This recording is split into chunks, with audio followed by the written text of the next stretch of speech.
Hello, hello, hello, everyone. Welcome to the Nocturnal Nerdcast on a Thursday. I hope everybody's had a good week so far. Everybody's having a fun Thursday. It's a little cold here, but good to see everybody in the chat. Happy to have you here with us. We got a few topics tonight. Let me look at my notes here, and then we'll start bringing people on. I'm not sure how many people we have in the back. I have a bunch of tabs open. We're going to be talking about Fallout. There's some news about Fallout if you're not watching that on Paramount. It is a few episodes in right now.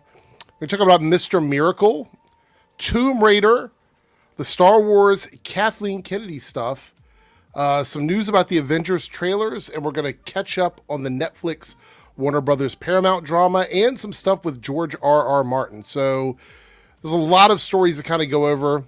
And then depending on how many people we have, we'll figure out what the bonus fun thing we'll do at the end of the stream, if we have enough people.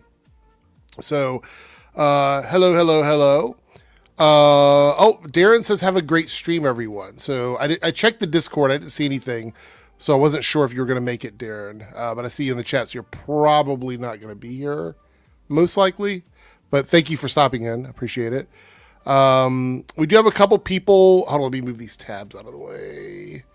A couple people in the back, I think. All right, we have first up to the stage. Big Woke Joe is in the house. Good to see you, Joe. How are you? All right, how are you? Any channel raids recently? No. Should we explain that one, or we can get into it a little bit. We also have in the back, I think he's probably working on his computer because he's on mobile. We have Ronan here. He's either leaving from a movie theater or working at his desk, one or the other. Or both. Or both. Yeah, it could be both. I don't know. Good to have you, Ronan. Good to have you What's here up, fellas? Sorry I haven't been here in a while. It's just been crazy year thus far and a lot of shit. Well, hopefully not bad shit. Hopefully good shit. Or not between Venezuela and Minnesota. Yeah. Yeah, I mean, like, it's life is life. Like I talked about that. I actually mentioned that at the beginning of the stream. I think it was Monday. Yeah, it was Tuesday. There's so much crazy shit going on in the world right now. It's hard to like detach yourself from that. You know what I mean? So yeah, I totally get it. But thanks for being here. We do have a super chat already on the Debunks channel from Columbia Rican. $2 super chat. You're here at the beginning of the stream. I know the last couple times I've seen you come in later or you've commented later, but you're sending a $2 super chat just to get the donations rolling. I do appreciate it. Thank you so much. And we'll talk about the super chat goals and stuff here in a moment. But I do want to talk about something funny on Joe's stream on Tuesday. We had this like waterfall of really random super chats all within like a 10-minute time span. Yeah. And it's unusual because like, not because, you shouldn't be super chatting Joe, but because typically Joe has a more niche, smaller group of people that watch his streams. And so we're seeing a lot of names that we hadn't seen in the stream super chatting. And it was a little bit strange. And you gave me a little bit of information on that. So what actually happened, or what did you find out about that? Yeah, so I mean, within the span of 10 minutes, I got $30 in super chats, which is unusual for my channel.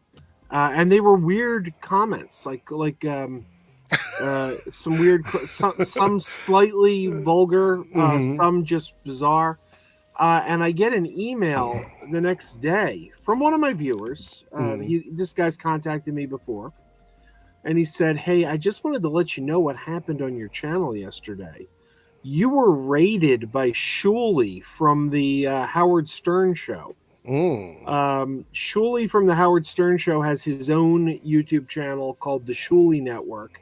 And apparently one of the things he does is he goes live, sees who else is live, and then like watches the live stream on his live stream and sends everyone over, like his viewers, like get over there, get in his comments, and they do that, and then they move on to the next one. And it's just like, it's locked behind a paywall though, right? Like you can't go watch the streams, right? So if you want to be a member over at Shuli's YouTube channel, you can watch the other side of it from his perspective.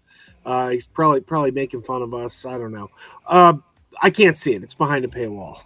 Right. So, but yeah, hey, I made $30 off it. Yeah, I think I went through and looked at some of them, and like all the ones where it's like reacting to other people's streams are members only videos. So I have a theory about why that is.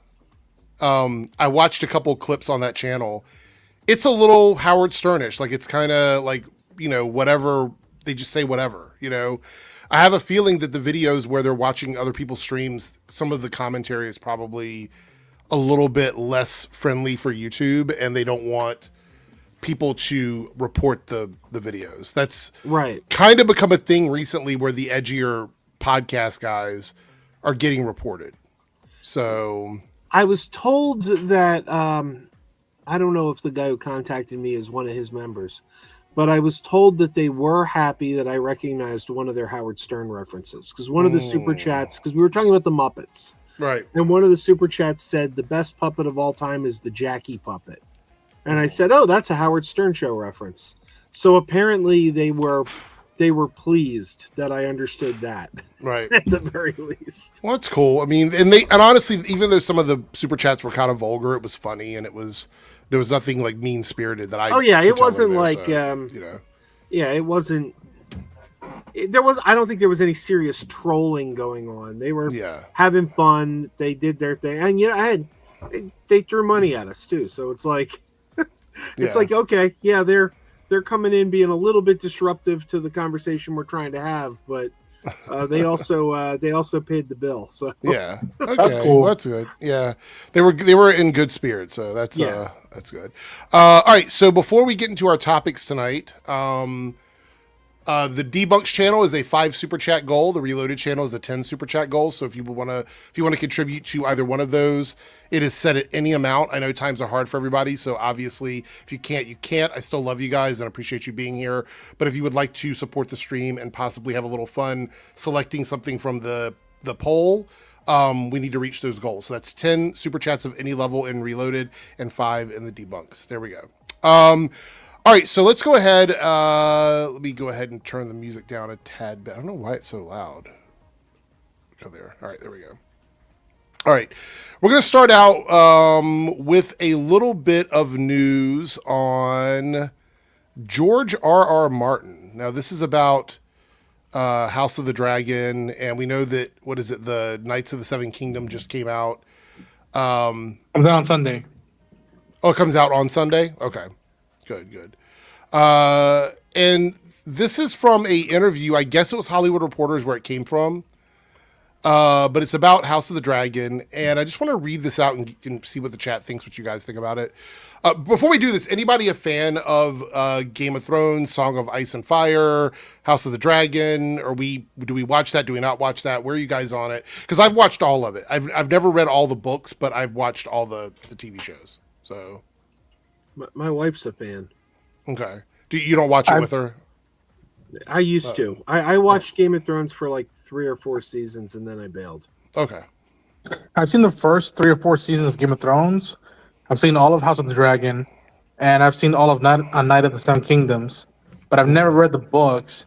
But I did start reading the A Night of the Seven Kingdoms, one of the first novella, that collection. Mm-hmm. And I may or may not have a review coming down the road in a few days.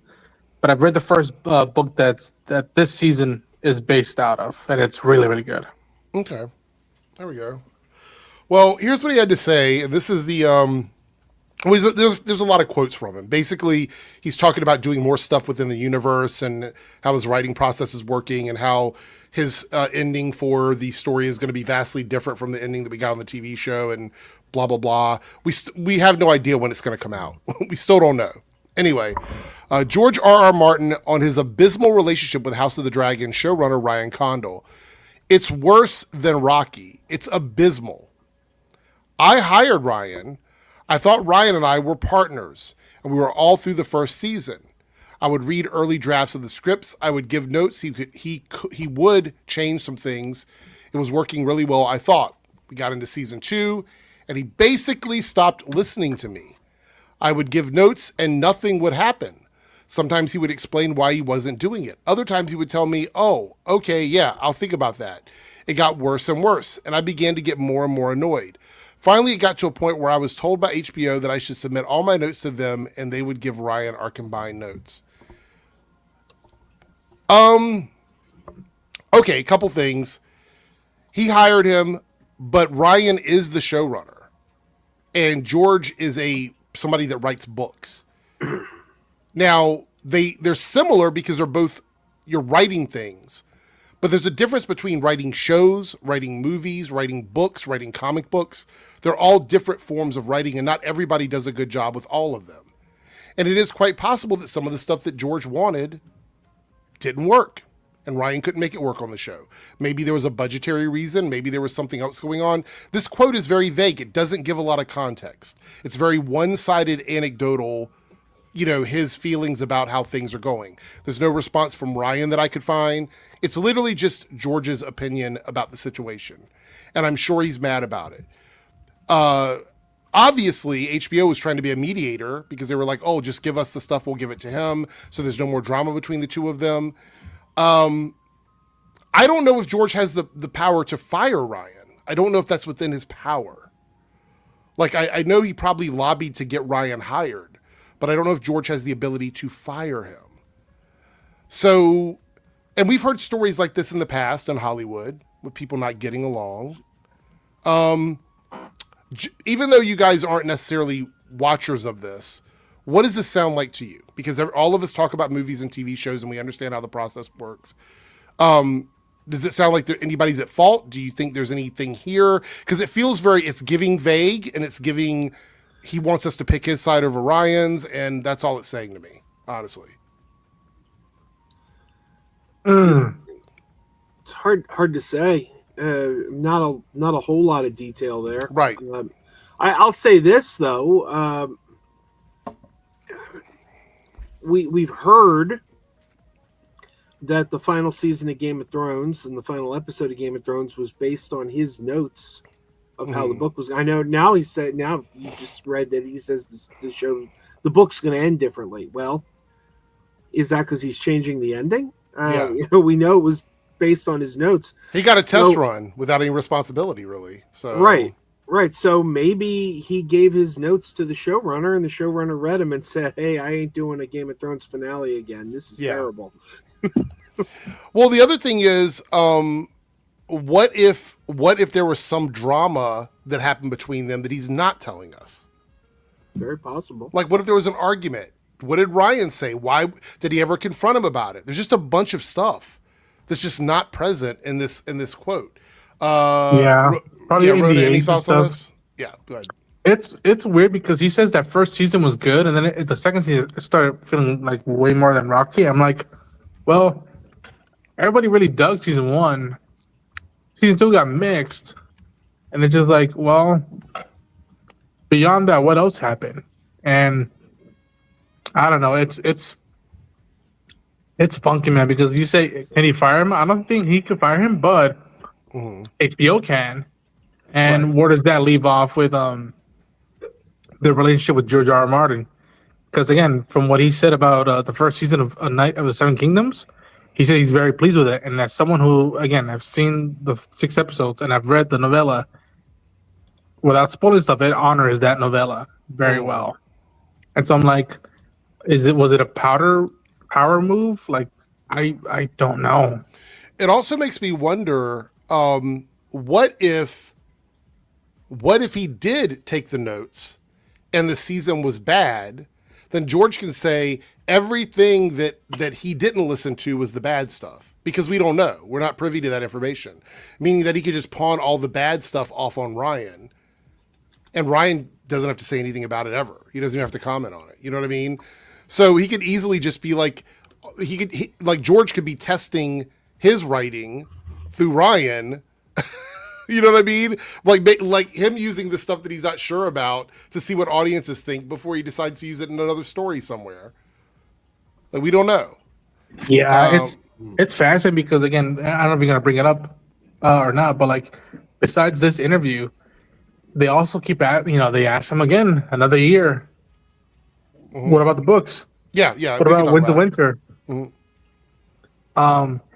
And that's also another great discussion. Well, I don't know if it's great, but it's a fascinating one. As someone who likes Game of Thrones and the World of Westeros was that a big fan of it, like hardcore fan, is that okay, George? Yeah, maybe you guys had a fallout, but finish the fucking books. Finish Yeah. the books for your big magnum opus, and then you have to do another book for your first prequel, and then you got to do more novels for your second prequel, and it's just like at this point now, you have two shows that are already caught up or about to catch up with your other source material. And it's like, where does that leave these creatives who are like, what are we gonna do? Are we just gonna go off notes? Yeah. We saw how the first show went off of notes and how people responded to it. Like, what's happening, man? Like, I mean, it's again for those who don't know. And again, I haven't read the books. It's been 10 or 15 years since A Dance with Dragons. Well, this is a good point. Condell's job is to create a great show. That's what he was hired for by HBO. Martin should focus on his own writing and accept the adaptation process that he signed off on, because he could be working on the book. He could be finishing the book if he wanted, but he's over here writing notes for a TV show. No, you know, I've been saying for years, I've been maintaining for years that he'd be a fool to finish that book. I don't think he should finish that book, or if he's going to, he should wait and have it published posthumously after he dies. Because, like I said, if the finale of the show was based on his notes, then the fans have already told him they hate how the book ends. Yeah. So why put yourself through that? Yeah. All right, well, let's talk a little bit about another show that I don't know if anyone else is watching either, but we're going to talk about it, which is the Fallout show. We're not going to talk about details of the show, more about the format and everything. So, Joe, you said you hadn't watched it yet, right? No, I hear it's good. I should check it out. And I know the girl who stars on it, she was the voice of Gwendolyn on Star Trek Prodigy. So... Get a Star Trek in there. Got to support for now. Yeah. So this article comes out from Hollywood Reporter. It's really interesting watching how the media outlets are spinning things now. Because it's almost like they could choose which way they want to go, but they know that the more negative titles work for them, and therefore it's forcing everybody else to do the same thing, because you have to follow the lead. You can't push against it, because it doesn't make a lot of sense if you're reading an article that's negative and you're trying to spin it as a positive. However, I'm going to try here because I want to talk a little bit about the process. So, streaming ratings, Fallout falls off with change from binge to weekly release for season 2. And it says Stranger Things retains its hold at the top spot overall. It's going to be really hard for anything to beat Stranger Things for a while, just to be honest.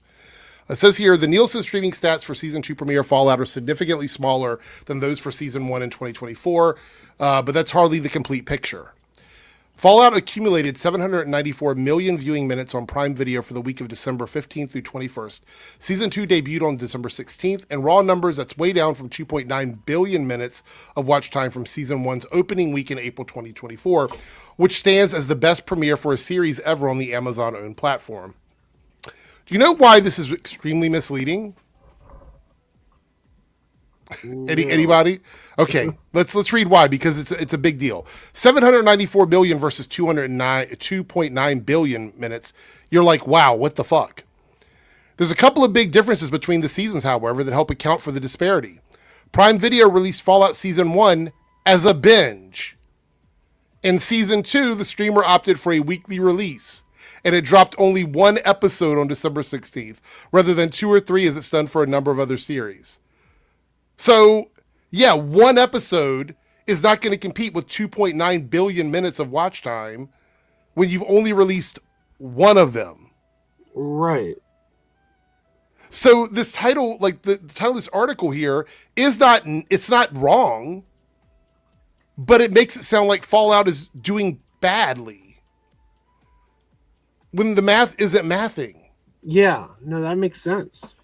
So I'm like, why did we... Because I clicked on the article and I'm like, I know a ton of people online that are discussing Fallout.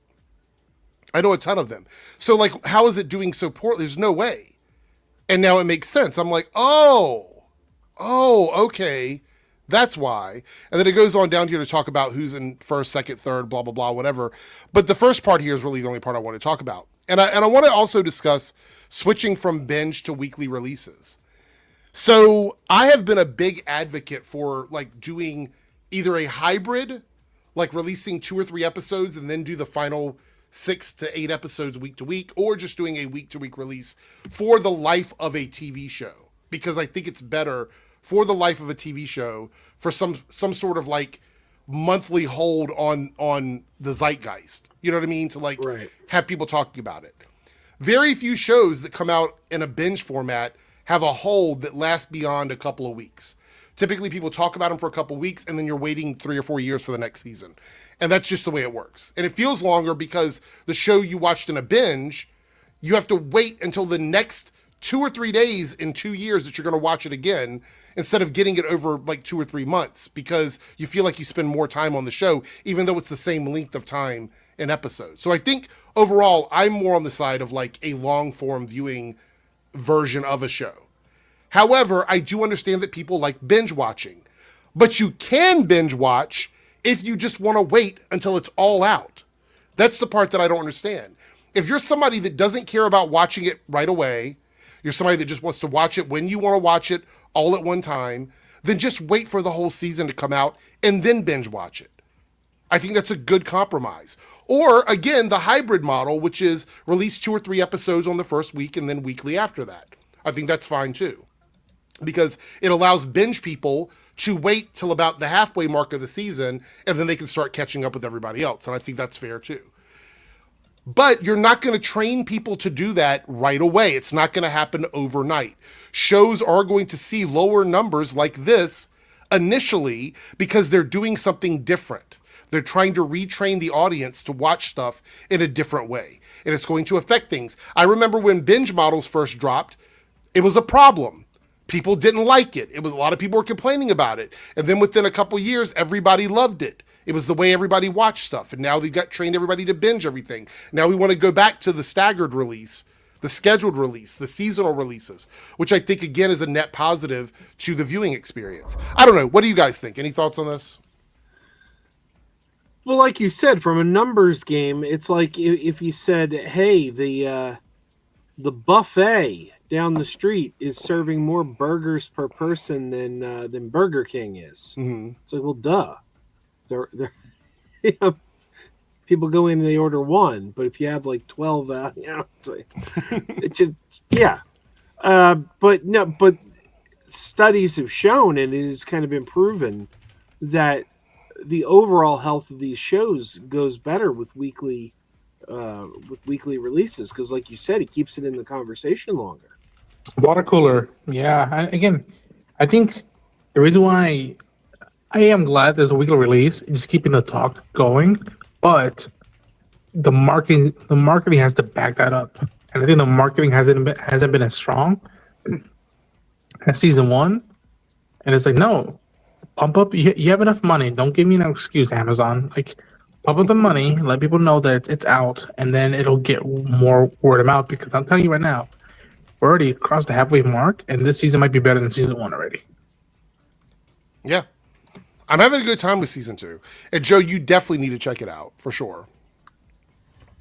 All right, let's go ahead and move in to the hot topic, which is Star Wars shakeup.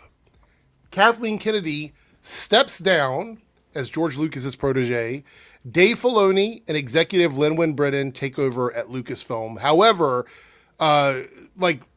Kathleen Kennedy isn't leaving. She's just stepping down as the one making all the decisions. Now, we have a lot to read here, but I want to get into this. And before we start talking about this, actually, I want to know, what are your overall thoughts on Kathleen Kennedy as the overseer of Star Wars over the last decade? Because that's essentially about the block of time. Any general thoughts on that? Oh, boy. For the trilogy, the sequel trilogy, I didn't always agree with choices that were made. And I feel in hindsight like, wow, I get it. a big corporation bought this franchise and they wanted their money back and all that. But like, you're Disney, it's Star Wars. You're gonna get your money back. Just give the people time. So that left a mark. But as I said in my video that I posted, I'm like, you know what? Yeah, I didn't like the handling of that trilogy, and that really like. Again, I'm not gonna say destroyed the franchise, but it left a mark on the Skywalker saga, in my opinion. But under her watch as well, I got Rebels, I got The Mandalorian, I got freaking Andor, and I got a ton of other animated shows that I adore as well. So, yeah, the big pillar, the cinema, which is how it started for Star Wars, that was executed in a certain way. But it also, under her reign, the franchise grew with characters and other stuff. I appreciate that. Okay. So you're like hot and cold depending on what the project is what you're saying, essentially. Yeah, and also like again, a lot, and I said in my video that a lot of folks right now are gonna be very masturbatory of this announcement. Oh, finally, all this. I never been like that. I'm like, you know what? Like, she is a legend before she became president of Lucasfilm. I'm like, she produced some of the best films ever made. Like, I wouldn't bet that the house against her that instantly. And I've met her in person. She's very sweet. She doesn't come off as pretentious or anything like that when I met her. And so, for the most part, she's delivered. But again, something that I hope Dave Filoni and I forget her name takes over is like, don't announce anything until you have a script and until the team is locked in to shoot that or start prepping, because she's announced a ton of stuff that never came into fruition, and that's also almost like a meme now. I'm like, oh, we announced a movie. Do we even have a script? Is anybody even signed on? How long are they going to sign on? Because so and so was announced to be part of a movie, and we never got 2 cents out of it. Yeah. Joe, what about you? You have some thoughts on this? Yeah, I've said time and again, I don't think there's any scenario, I don't think there's any reasonable scenario where we can say that her run on Star Wars has been anything less than stellar. I think she's only made one mistake in the whole time she's been there, and that was mistaking angry internet fans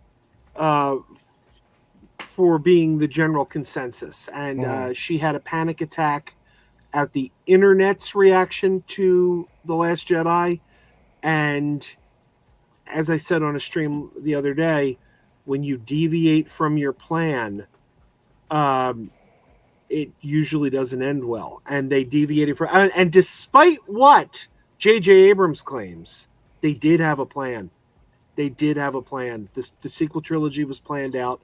Part 3 was going to be Colin Trevorrow's Duel of the Fates, which I've read the script, and it's a great ending to that trilogy. If they'd made that movie, well, you know, things could go wrong during filming, so I shouldn't say that. But based on the script I read, you would have had 3 parts of a great trilogy, not 2 parts of a great trilogy. So her only mistake was believing the internet and thinking that, oh, we got to change course. That was a mistake. Yeah. But I've said time and again, Disney and Kathleen Kennedy have made more good, high-quality Star Wars than George Lucas ever did. George Lucas gave us 3 great movies.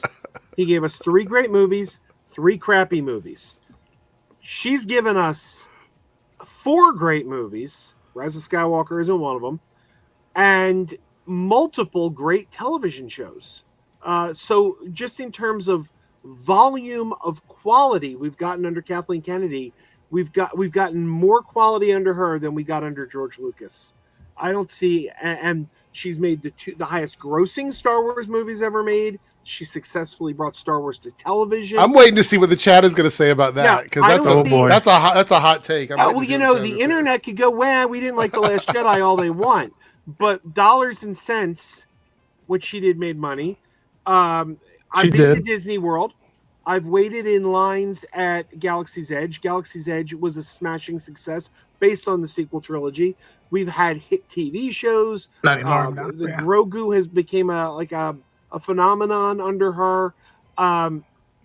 There's no metric where we can say she failed, other than some people cried on the internet and made angry videos. Wow. I'll say this. That like with Joe, and again, just a different point of view. Joe says they had a plan for the sequel trilogy. From my perspective, they had a plan. They're going to put out 3 movies. Now, how they connect and all that stuff, that's a whole other ballpark, because I feel the turbulence between those 3 movies. And we don't live in a vacuum. So we saw that in headlines, I think, for me. But to be fair, the turbulence was at part 3. If you watch The Force Awakens and you watch The Last Jedi, The Last Jedi is a natural extension of The Force Awakens. Like it's this is where the story logically goes next. But then you get to The Rise of Skywalker, and then it gets cut off. Then it's different. Yeah, I don't know, man. And again, for the record, I never had a bad movie experience with a sequel trilogy, even though I'm mixed on the trilogy. I never had a bad movie experience in the theater. But when I finished The Last Jedi, I was like, wait, what just happened? Because Finn was the same way he was in Force Awakens. Poe just got was sent to detention.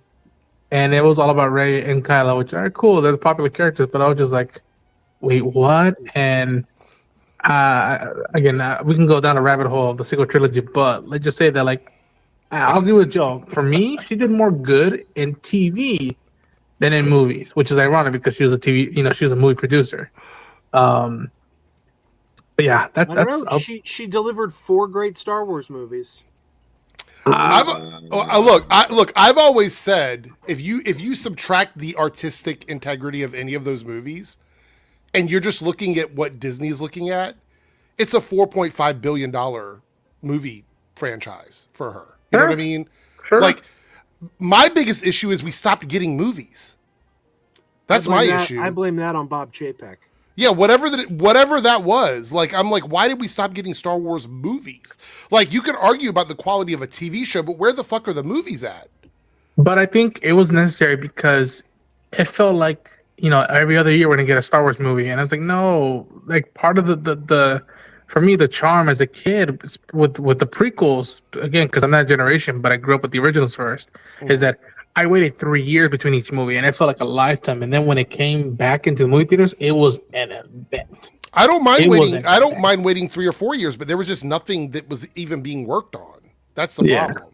Like, there was no leading. There was no like, hey, in like 4 years we're gonna have this new Star Wars thing. No, it was nothing. It was like crickets. There was nothing. Sure. I don't need a Star Wars movie I don't need Star Wars to be the MCU. I don't need Star Wars to be a franchise like that.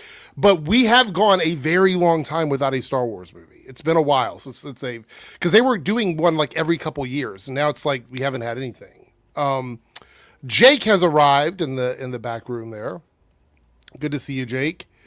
You arrived just before we're reading this article about Kathleen Kennedy and Star Wars. So, oh boy. But we do have a super chat here from Columbia Rican. $5 super chat. Thank you, Columbia Rican. Okay, The Last Jedi sucked. Yes, it made a lot of money. I went to see it twice, but each time I watch it, I come away with the same conclusion.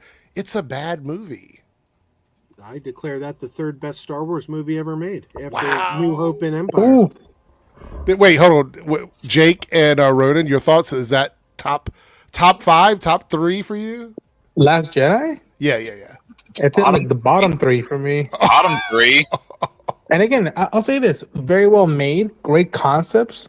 But again, I was at the end. I was like, "Wait, what happened to Finn? Nothing happened." And we went to Vegas for like half an hour, and then we started talking about the PETA people in Star Wars, and again, great concepts. And it just execution wise could have been better. And it's ironic because people say Ryan Johnson. It was because of Knives Out that I became a Ryan Johnson big fan. Not even Star Wars. I was like, I prefer. It's ironic.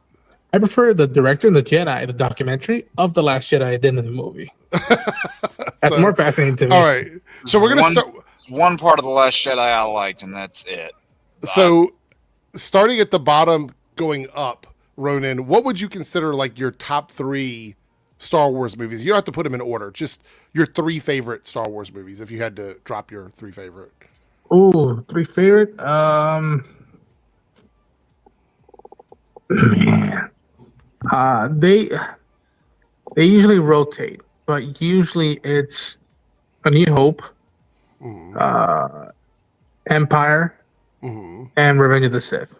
Those are usually like the 3 ones that I go to back. But then again, on a very good day, I want to put in Return of the Jedi. Or on a good day, especially now after having seen Andor, I want to watch Rogue One. And I really do like Force Awakens, but I have to also look at the lens and like after that, I felt bumpy about that storyline of that film. But yeah, usually it's A New Hope, Empire, and Revenge of the Sith are the 3 ones that I go back to.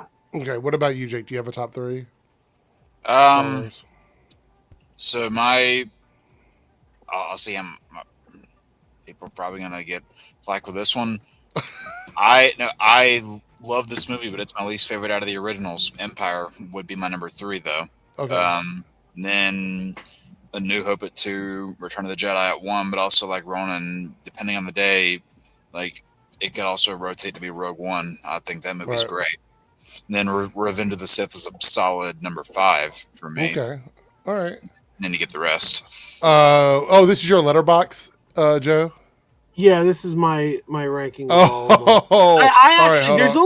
only Hold 3 on. in the franchise that I would call flawless. I think Empire, New Hope, and Last Jedi are flawless films. All right. And when I say A New Hope, I am talking the original theatrical cut, not the special edition. Okay. Agreed.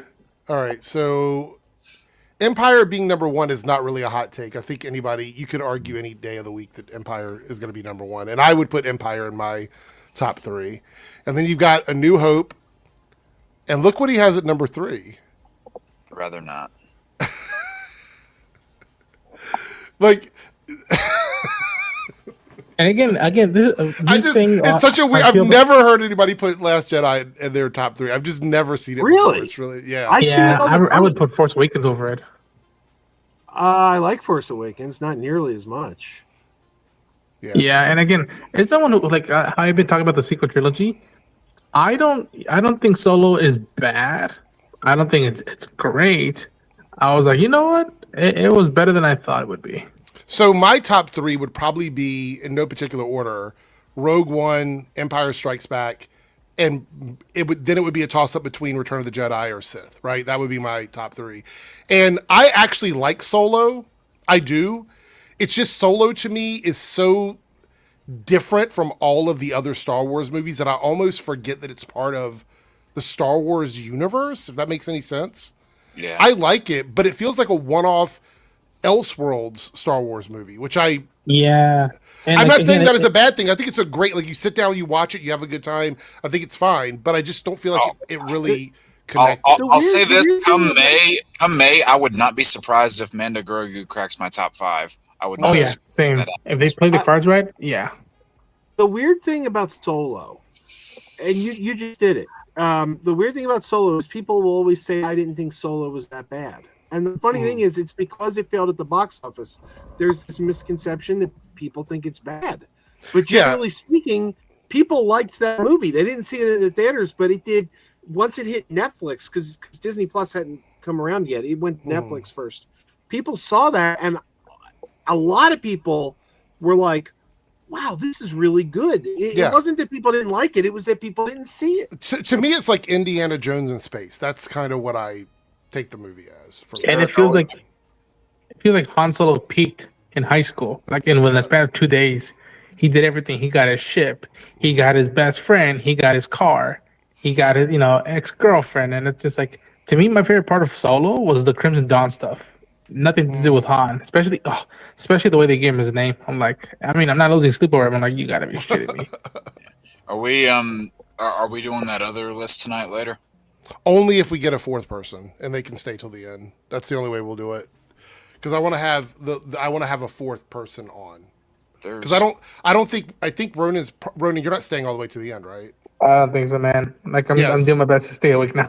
Yeah, that's what I mean. So we'd have to have another person because I think Ryan's going to leave early. Okay. After 14 years guiding Star Wars into the modern era through its ups and downs, Kathleen Kennedy is stepping down as the president of Lucasfilms.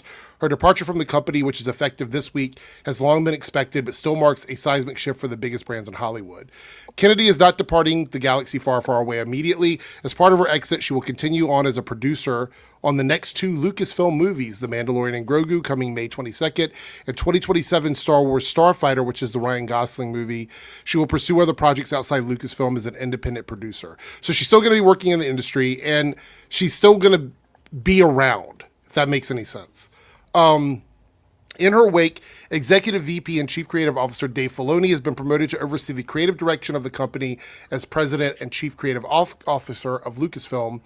President and GM of Lucasfilm Business, Lin-Wen Brennan, will handle the business side of things as co-president at Lucasfilm. So this is the same thing as like James Gunn and Peter Safran. You have one person in charge of being in there, coming up with the ideas, greenlighting all the ideas. Right, and then you have the other person working on how do we budget this movie? What can we spend on this film? What can we spend on the marketing? What can we do with this actor, et cetera, et cetera, et cetera. So it's like two people working together. We've seen how that functions with the DCU. What do you guys think this looks like for the Star Wars universe being applied in the Star Wars universe? Because it's not quite the same. We don't have like a story that necessarily has to carry through on every project. Star Wars is very much like we can do projects that are different if we want. You also can't just reboot Star Wars whenever you feel like it, like you can with DC. Yeah. Again, it's we haven't felt the first year or two of this era. So I say let's see how it goes the first 2 years, and then I can start analyzing and seeing how I feel about it. But like again, I say in my video that like as long as Dave doesn't get too overwhelmed by it, and his creative side still keeps going, then I'm happy. Because again, in some regards, I for sure thought I thought it was inevitable she was gonna leave, but I for sure thought it would at least wait till at least Starfighter came out. That way she has 2 more movies under her belt under her time, and she can she could have said goodbye at Celebration next year. But like, I love y'all, thank you for the time, may the first be with you, and goodbye in LA. And I'm like, all right, that'd have been a great send-off. Yeah, that could have been a moment. It actually it feels like also that this is going to be very similar to like the Snyderverse, where if these 2 movies underperform, or they might even underperform because of the fact that she's now stepping away, and people are going, well, there's no point in seeing these because we're going to see new stuff after she's gone. I really hope that doesn't happen. A lot of the general public that contributed to the financial success of the sequel trilogy, they have no idea who Kathleen Kennedy is, so that's not going to matter to them.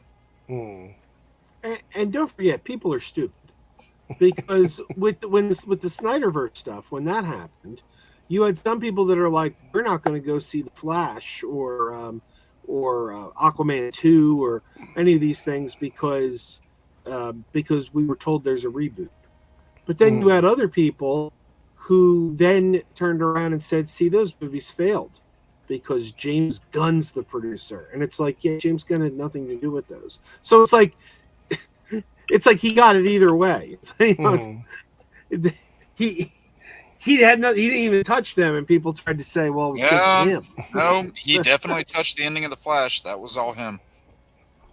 And he took out Michael Keaton, but it was the right thing to do. He put Can in I say how happy I am for Dave Filoni? Like, this feels like a Goodfellas moment. Like, he's a made guy. He's a lot of people. I feel like he's one of us, and like I'm so happy and proud of him. And I'm just like, please, just like balance it right. Make sure you still get to have fun. And if it stops being fun, then like don't be afraid to just be like, yo, let's get someone else, because I don't want him to just start losing love of the franchise we both love because of business stuff. And hopefully, I forget her name, Lin-Wen will help out with that. Columbia Rican here with another $5 super chat. That's 3 out of 5 in the debunks and 0 out of 10 out of the reloaded, which is unusual, but I do appreciate the tips, obviously. I watched all canon Star Wars movies, TV shows, game cutscenes, and read the books in chronological order. And The Last Jedi diverts the universe. Is that pretty much the general consensus of most of the Star Wars fans? Is that it's divisive and pulls the universe apart? Some parts. I think from what I gathered and that those years was that like general audience didn't mind it. It was a lot of people who were like following and be like, wait, what? What are we doing here? And again, there's some stuff that I'm glad they tackled. There's some stuff that I'm like, why the hell? Like again, something that I'll never understand to the end of times. And again, I get it, scripts and all this stuff, but like, I don't know how you go in a few years with this new era of franchise. You have 3 actors at that time, 2 actors, 1 actress who were alive, and are the pillars and the people that brought us to being in love with this franchise. And you don't put Carrie Fisher, may she rest in peace, Harrison Ford, and Mark Hamill in one fucking shot and put it together. I think that was the right decision. I've said, thank God they didn't. Thank God they didn't put them together, because you cannot construct. You cannot construct a story around a fan moment. You can't say that's not the story they told. The story they told, there's no organic moment where those characters would come together. So you would have to completely revamp the story just for a moment. And thank God they didn't do that. They put story first. That's what they should have done. Oh, what a story. I always see this meme. Where people go, what Star Wars fans wanted, and it's got them all on the Millennium Falcon old, what Star Trek fans got, and it's got the whole crew on the Enterprise in Picard Season 3. And I'm like, yeah, and it was dumb when Star Trek did it. It was dumb. Like, suddenly the ship that crashed like 30 years ago, oh, we rebuilt it. Nobody knew. Like, I mean, it was like, thank God Star Wars didn't do that. Any thoughts on that, Jake? I see you shaking your head. I mean, I just find it ironic that you say you can't build a story around a fan moment, yet you praise the sequence in The Flash where it's ugly CGI multiversal slop that doesn't serve any narrative purpose. No, it literally does serve a narrative purpose. That's crucial to the plot. Like I said, you take a look at something like Into the Spider-Verse, where you have basically cameo porn, all these Spider-Men just showing up. That doesn't really serve the plot. But that scene in The Flash was crucial to the plot. Them seeing all those characters? Exactly, because it was showing the multiverse breaking down. So that was a moment that was absolutely crucial to the story being told. And I always say that's cameos done right, because it was crucial to the scene, and it was only a moment because it didn't take up it wasn't distracting. It was like it was there, it did its part, and it didn't overstay its welcome. Oh. Any response to that? I mean, because if not, we'll just continue with the article. Just keep going. Damn. That's just, they're like no eye to eye there at all. All right. Goes Filoni and Brennan says, or Kathleen says, it's been a true privilege to spend more time in a decade working alongside the extraordinary talent at Lucasfilm. Their creativity and dedication have been an inspiration, and I'm deeply proud of what we've accomplished together. I'm excited to continue developing films and TV with both longtime collaborators and fresh voices who represent the future of storytelling. So it sounds to me like she's still going to be around with Lucasfilm in some capacity. Like, do you think she's going to stick around as like a advisor or something along those lines? Do you think that's going to happen or no? Might just have a similar role to what Mark Guggenheim was after he stepped down as showrunner on Arrow, because he still had a producer consultant role, but he wasn't spearheading everything from that on. Goes on to say, the new leadership arrives with its own set of questions. Filoni is best known for his intimate and arcane franchise knowledge, which served him well in animation. Now, Ronan, you were talking about Filoni just a moment ago. A lot of people I've heard that have spoken about him says that he's one of the few people involved with Star Wars that does kind of, for lack of a better term, know all of it. Like, he knows all of the stories and all the characters and stuff. Right. Would you say that's an accurate assessment of Dave Filoni? Oh yeah, he was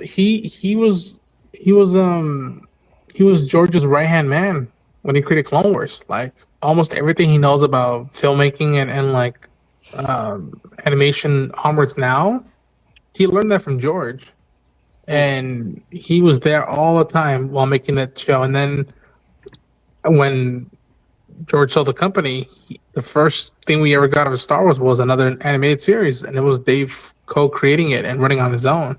And again, I've been saying that for the longest time. The gold standard of Star Wars was animation and their shows. And then The Mandalorian and Endor came around, and they're like, "Hold my beer." And in one of those shows, Dave was a co-creator / producer and sometimes writer and director of it. So he is a foundational person. He is, again, people were making the comparisons. He's the Kevin Feige of Star Wars, or now in some regards the way, regardless of how you feel about him, but like personally, but like how you see the reverence James Gunn has for DC Comics and the characters and the universe. You feel that with Dave and Star Wars, and he's very passionate, enthusiastic, but he also is laid back. He's like a cool uncle. When they talk to him about how fans are, he's like, "Oh yeah, fans, this and this," and he knows that. Like, again, he talked about how much he appreciated the prequel trilogy when it was coming out, when everybody around them was bashing it. So Dave is very knowledgeable. As Fetman says here, there's a few behind the scenes moments of them making Clone Wars where Sam Witwer has to correct him. Really? Yeah. Sam Witwer, who plays Maul, at one point, from what I've heard, one of the very few times where someone out nerded Dave Filoni. But yeah, I for the longest time I was like, you know what? Eventually, if Kathleen wants to leave, and he's okay with it, if this is something he wants to do, then he is the heir. By the way, Sam Witwer is a great guy. Oh yeah, I actually have an autographed picture of Sam Witwer hanging right over my monitor here. He was one of the best parts of a show that was very up and down for me on the Arrowverse. Yeah, which was Supergirl. Oh, I didn't even realize he was on. Yeah, he played a great character on Supergirl that they did not do enough with. They basically he crushed it the first half of the season, and they just forgot about him. They loved turning characters in the Arrowverse that are heroes originally into very underwhelming, poorly developed villains. The show I have an autographed picture of the full cast hanging here. I don't know if anyone's seen it, but he was on a wonderful show called Being Human. Yeah. Yes. Terrific show. Yeah. Season 3 of The Mandalorian and Season 1 of Ahsoka dealt with intricate facets of inter-clan rivalry and Jedi witches that were perhaps too in the weeds for casual viewers. But he was also set to make his live-action feature directorial debut with a movie that combined characters from these 3 series. That movie was put on the back burner. That's interesting. I didn't realize that was... that movie's been put on the back burner. Yeah, it makes sense. Yeah. But The Mandalorian and Grogu is now opening this spring. See, I had another bit highlighted here before we wrap this up. Actually, not going to wrap this up. We do have one more thing Star Wars to look at before we move on. CEO Bob Iger recalling, when we acquired Lucasfilm more than a decade ago, we knew we're bringing into the Disney family not only one of the most beloved and enduring storytelling universes ever created, but also a team of extraordinary talent led by a visionary filmmaker, someone who had been handpicked by George Lucas himself, no less. Mm-hmm. Yep. All right. So before we look at our next bit, any thoughts on that at all? Are we excited about where this is going? Not excited? Are we sad to see Kathleen Kennedy go? Any thoughts?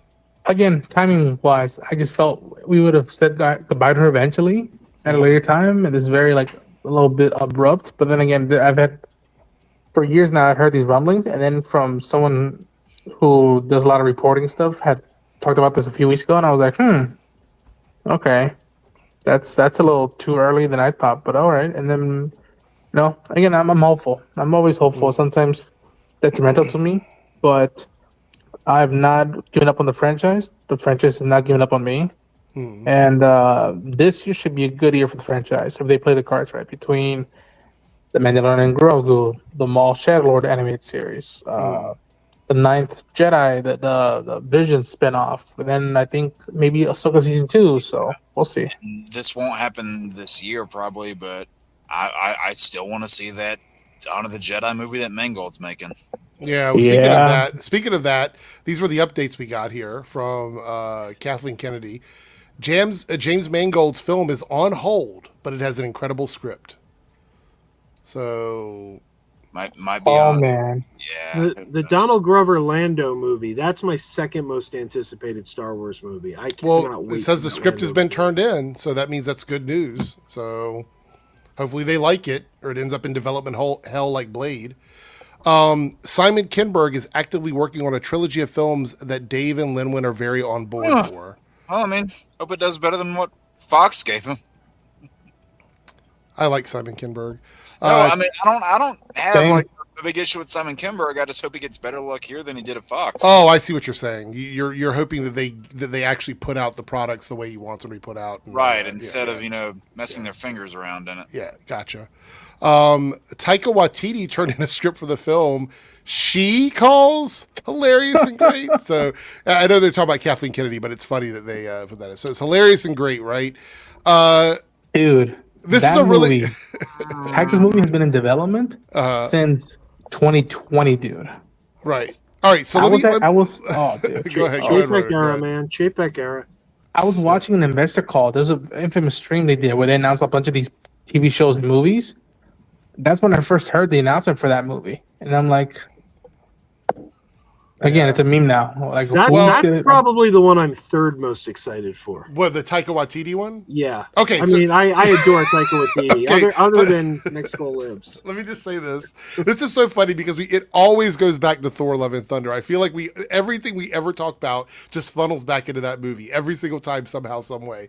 I like Taika Waititi in general, and I liked what he did with Ragnarok. I know that some people don't. But I like what he did with Ragnarok, and I know that's divisive, but I think that was probably the best blend of Marvel and Taika's work. I think Love and Thunder is the worst version of that, in my opinion, and I know that's probably a different opinion for everybody else. And I like Taika Waititi's TV shows and other movies that he's worked on. I'm nervous about what a Taika Waititi Star Wars movie would look like based on what we've had with Star Wars over the last few years. And dude. I know, Joe, you say that it's in your, what did you say, it's your third most anticipated? Yeah, I mean, I just have complete faith in Taika Waititi. I mean, every movie from him I've seen has been brilliant with one exception, and that's Next Goal Wins. I haven't seen that one. I was so disappointed in Next Goal Wins. I wanted to love that, and I walked out and I'm like, well, as John Campea says, everyone's got a bad day at the office. Next Goal Wins was Taika's. But yeah, no, What We Do in the Shadows. I mean, the guy's brilliant. I love What We Do in the Shadows. And Jojo Rabbit. Yeah. And again, like, to me, my favorite thing of him combining his style with some other big IP, it's not even the Thor movies. It's the episode he directed of season 1 of Mandalorian, the finale. That was such a good finale for that season of television. And it had his aesthetic all around it. Like, I love Our Flag Means Death, one of my favorite shows. It's so funny and so ridiculous, and I love that. And I love when Taika Waititi is doing stuff in his own universe where he can just go crazy with whatever he wants. My concern is when he goes into another established universe and kind of has a free-for-all with it, because then it just kind of breaks things for me, personally. So that's my only issue. Because I think that's the job of the producer, though, to make sure it doesn't break things. Though. No, you're absolutely right. But I'm saying, like, that's, for me, that's what happened with Love and Thunder. And I know you're going to disagree with me on that, but I feel like Thor Ragnarok was one where he had the opportunity to put all of his fun stuff in there, but there was also somebody sort of going, this is our brand and we have to do things a certain way. And with Love and Thunder, I think he went too far with the Taika Waititi stuff and nobody pulled him back. Again, that's just my personal opinion. And that's my concern about Star Wars, is Dave Filoni going to be someone that's going to oversee it and go, we can't have screaming goats for 2 hours. And I know you like the screaming goats, but I don't know if I can do the screaming goats for 2 hours. You know what I mean? I don't think, well, that's the thing. I don't think they'd fit in Star Wars. Well, no, I'm using that as sort of like an example of other ridiculous thing they could do in the movie that would be too much. Because his humor is very much like absurdity. Like, it's just ridiculous, funny stuff. And I do enjoy that when it's him having a chance to do it in his world.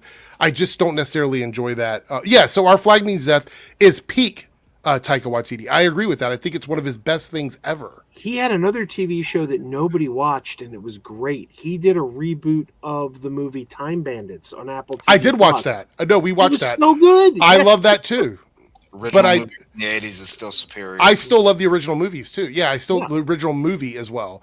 I think he does good when he has an opportunity to work on something himself. I'm very concerned about what his Star Wars movie would look like. That's just one of my concerns. You know what's fascinating? I'm just not a Taika fan in general, so it didn't give me a lot of confidence. Yeah. The pushback I've been hearing about now Dave being co-president is that there's been always been this rumor that like he's not a big Andor fan. And I was like, I really hope that's not Dave true. Filoni's not an Andor fan? Well, so what? It's just a rumor. It's what I had always been hearing. It's a But wait, rumor. why And would I'm like, anyone care? Andor's over. It's not like he's going to strike it from canon or something. I think mean, people might be worried that he'll never do something with a serious subject like that again. yeah, that's the thing that I would hope that he sees that, like, you know, and again, I would like to ask him one day how he feels about it, because he co-created Clone Wars with George Lucas, my books. Andor is that. It is the Clone Wars just with no Jedis, and it's way more grounded in that regard. And I'm like, you know, I don't need every show or movie to be grounded, but once in a while, throw me a bone like that. Like, again, there's you know, a lot of fans and especially a lot of journalists who love Andor. They keep pitching to Tony Gilroy, do another show with two of the ladies that survived, and just have them hunting down all the Imperial warlords, like, you know, they would do back in the days with the Third Reich, and hunting down officers that fled. Like, you could do that in Star Wars, and that'd be like a killer, no pun intended, show to do of like what happens when the war is over and there's still these relics from the past. Yeah. And again, I hope something like that does come down the pipeline. But I hope Dave does see the range, that there has to be range in Star Wars. Everything can't feel the same. If it does, then we really are fish in a barrel, looking for trouble. Use the term grounded without really knowing what it means. Exactly. So, Jake, did you like Andor? Yeah. Loved Andor. Okay. And Loved Joe, Andor you a lot. didn't watch Andor, right? You didn't like it? No, I forced myself to watch. I watched 7 episodes of season 1, hated it, and bailed. Then season 2 was starting, and everyone was going on about how great it was. So I went back to the beginning, rewatched the first 7 episodes, finished it, then went on, watched every episode of season 2. So I've seen every episode of Andor. I like 2 of them. Wait, are they from season 1 or season 2? One from each. I liked Okay. the episode with the prison break, and I liked the episode where they were trying to get Mon Mothma out of the Senate. Other than that, I thought the show was dreadfully boring. Oh, Columbia Rican, you dislike Andor, but you like Less Jedi. No, Joe. that's what I'm saying. Even my least Eric. favorite Star Wars movie, the Phantom Menace. I hate the Phantom Menace. I wasn't bored by it. I was bored by Andor. I wasn't bored by the Phantom Menace, and I hate the Phantom Menace. Eric, have you seen Andor? Yeah. You know, I love Andor. Andor Dude. for me is great because I loved Rogue One, and I feel like they're complementary to each other, in my opinion. So Again, maybe people might find this unique comparison. To me, Andor was what X-Men 97 did for the X-Men. Yeah. Like, dude, like there again, and maybe it was because where I was, and again, it's still very relevant. There are scenes and dialogues and lines from Andor that are so relevant and still hit as hard. And again, there's a sequence in the second season that I'm like, oh my gosh, it actually happened in real life. Like, I can't believe they went down that road, and it's fucking wild. But I adore it. Yeah. I mean, Andor and Rogue One were 2 of my favorite, you know, like, I guess, quote unquote, recent piece of Star Wars media we've gotten. And it's part of the same reason I love Mandalorian so much, is because you got to look at the world from a different lens. And especially in Andor, you got to see how the everyday person was affected by what was happening in the world. And that's what I always like whenever I see these stories in fiction like this, because, you know, whenever you look at the movies, for the most part, you don't really get to learn a lot about where they are when the big action set pieces take place. They just say, hey, big environment for, you know, people to swing lightsabers and, you know, stormtroopers to go blast. And I'm obviously being hyperbolic, but you don't really get to learn a lot about where all that stuff is. And Andor and Rogue One, and to an extent Mandalorian, was like some of the first times I felt like that. Lance, so silly. Lance, you don't want that milk now. It's gone bad. Definitely don't want it. Confirms the hunt for Ben Solo's script is also on the back burner. Okay. Well, I'll never understand the enthusiasm for that script. really? I mean, sure, okay. No, I'm curious. Is anybody excited about that, or you mirror what Joe's thinking about it? If it ever happened, I'd watch it. But am I like, I need that right now? No. I'd rather get an Andor spinoff than that. I also think the excitement for it is disingenuous. Because I see all these people on the internet who tell me how much they hate the sequel trilogy all day long. Oh, the sequel trilogy was crap. But then they're like, why aren't we getting the Ben Solo movie? I'm like, no, I'm not buying it. You're telling me you hate this trilogy, but you want the Ben Solo movie? No. All right, so at least. before we talk about the next topic very quickly, over on the Reloaded channel, we are 1 out of 10 super chats tonight at the 1 hour mark. And here are the options for what you guys could get from me. This is a separate solo video that I would do, not like solo in Star Wars, a solo as in me by myself. Separate video I would do if you guys want me to make these. So if we hit the goal tonight, I'm either going to be ranking Arrowverse seasons. So I will go through and rank the seasons of Arrowverse, and I might bring a guest on for that one video if I decide to do it. Arrowverse missed opportunities. So 2 different Arrowverse options for people that want me to talk about Arrowverse again. That'll be a lot of fun. Fan casting the DCU. I will toss out some of my favorite fan casts for the DCU and explain why I want a certain actor in a certain role. And the last one is an essay on the Snyderverse downfall. All of the things that I think destroyed the Snyderverse. So if you would like me to make any of those videos, you know what to do. We have to get to 10 super chats. It's any tier, so $9 more. If you do that last reach the goal. If you do that last one, be sure to include everything. Yeah, exactly. And that's on the Reloaded channel. On the Debunks channel, we're 3 out of 5, and if we reach 5, I will put up a poll for a video topic. So we have to get there. But we're 3 out of 5 on one and 1 out of 10 on the other. But thank you guys so much for the channel support. I do appreciate it. Columbia Rican says, going to be back, going to pick up my food. Okay. Let's see. Lance says, I'm just getting home from a gig. Going to try and set aside more time to join, though it's been a crazy few weeks since the holiday. Well, there we go. Amen to that. All right. So we got our first look at Tomb Raider with our Laura Croft here. So we're going to look at the whole image here. Let me get the window open. So here we go.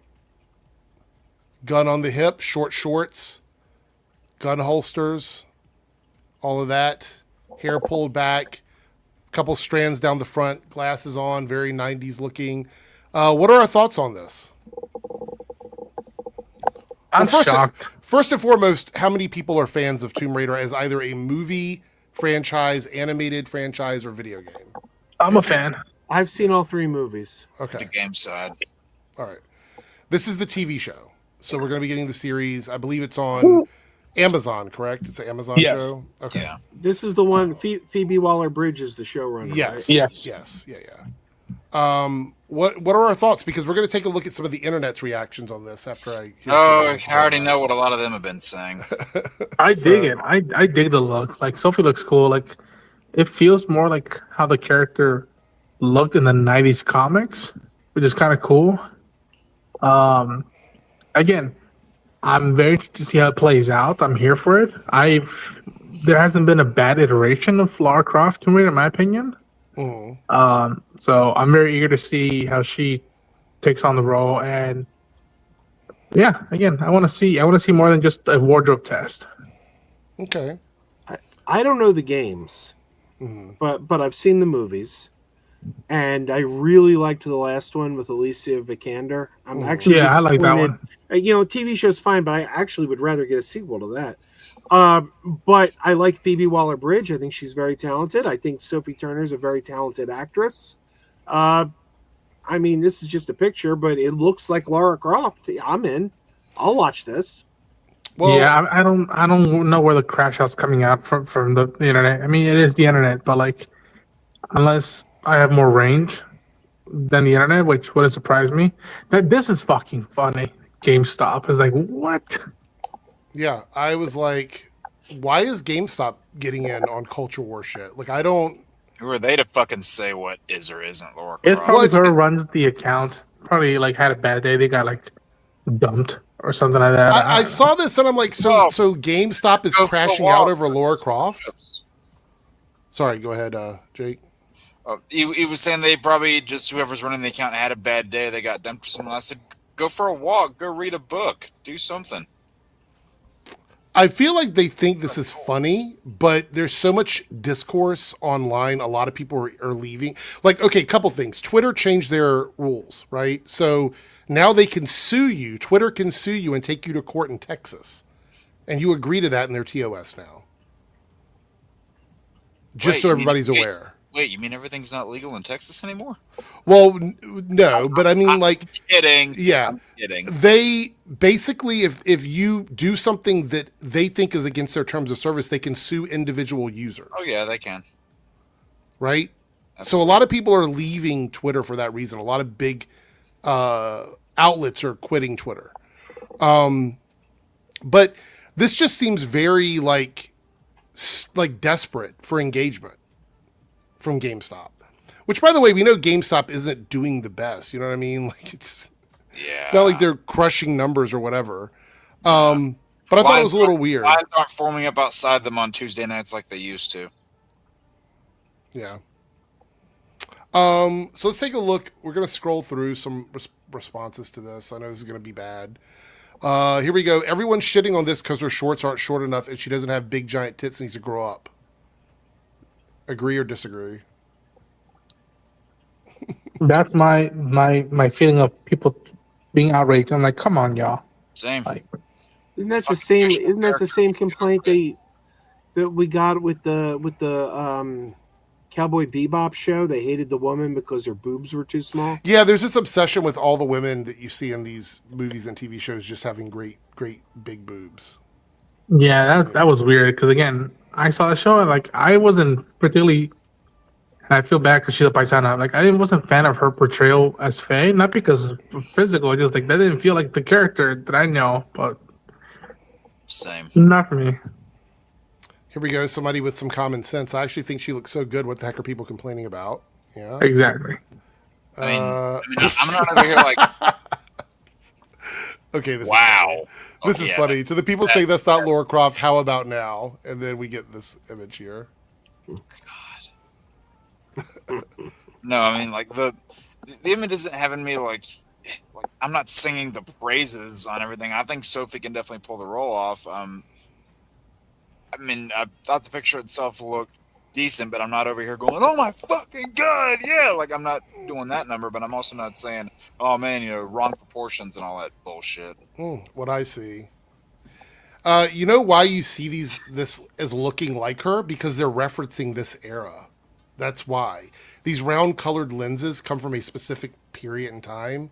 You're either going to go all the way back to the 70s or you're going to go back to the late 90s to the early 2000s. That's when these glasses were popular. So that's it's fashion. Yep, and then just throw in the 80s leg warmers and you're golden. Yeah. No, don't do that, actually. I don't get all the whining. She looks the part. She's actually English for once. Are people really moaning about the fact she isn't wearing a padded bra? Yeah, that's what they're mad about. I'm seeing, you know what? I'm actually seeing a lot of pushback on this. That's pretty interesting for Twitter. I wasn't sure what we were going to get in the comment section. What the hell? Jesus Christ, the war on tits and Bella ramifications of ramifications. Media is going to. That's a made up word, so I don't know how to pronounce it. I was going to elevate Sweeney. They're talking about Bella Ramsey. Yeah. So basically, the internet hates any woman that they can't successfully masturbate to. Yes, that's essentially it. Right. Praise God for AI, and may a literal teenager replace the entire entertainment industry. Oh. Hate the fucking internet. By the way, the girl on the top there, Sam from Starfleet Academy, she's delightful on that show. So I'm going to talk about that briefly as well. I watched the first 2 episodes. I want to just give my opinions on it. Let's see. A bunch of neckbeards are going to argue this 6-foot smoking hot redhead isn't sexy enough to play Lara Croft. Yeah. I mean, that's essentially what's happening here. Ozzy Osbourne. All right. Because of the glasses. Like, everybody thinks these glasses have specific references that they can compare to something else. It's like they're supposed to look like the game.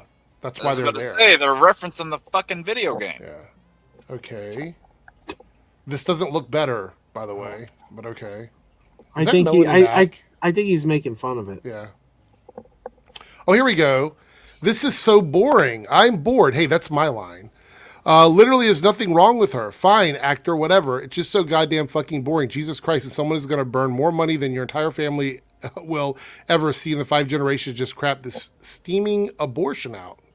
It's a lot of big words from somebody who claimed to be bored. It doesn't even make sense. No.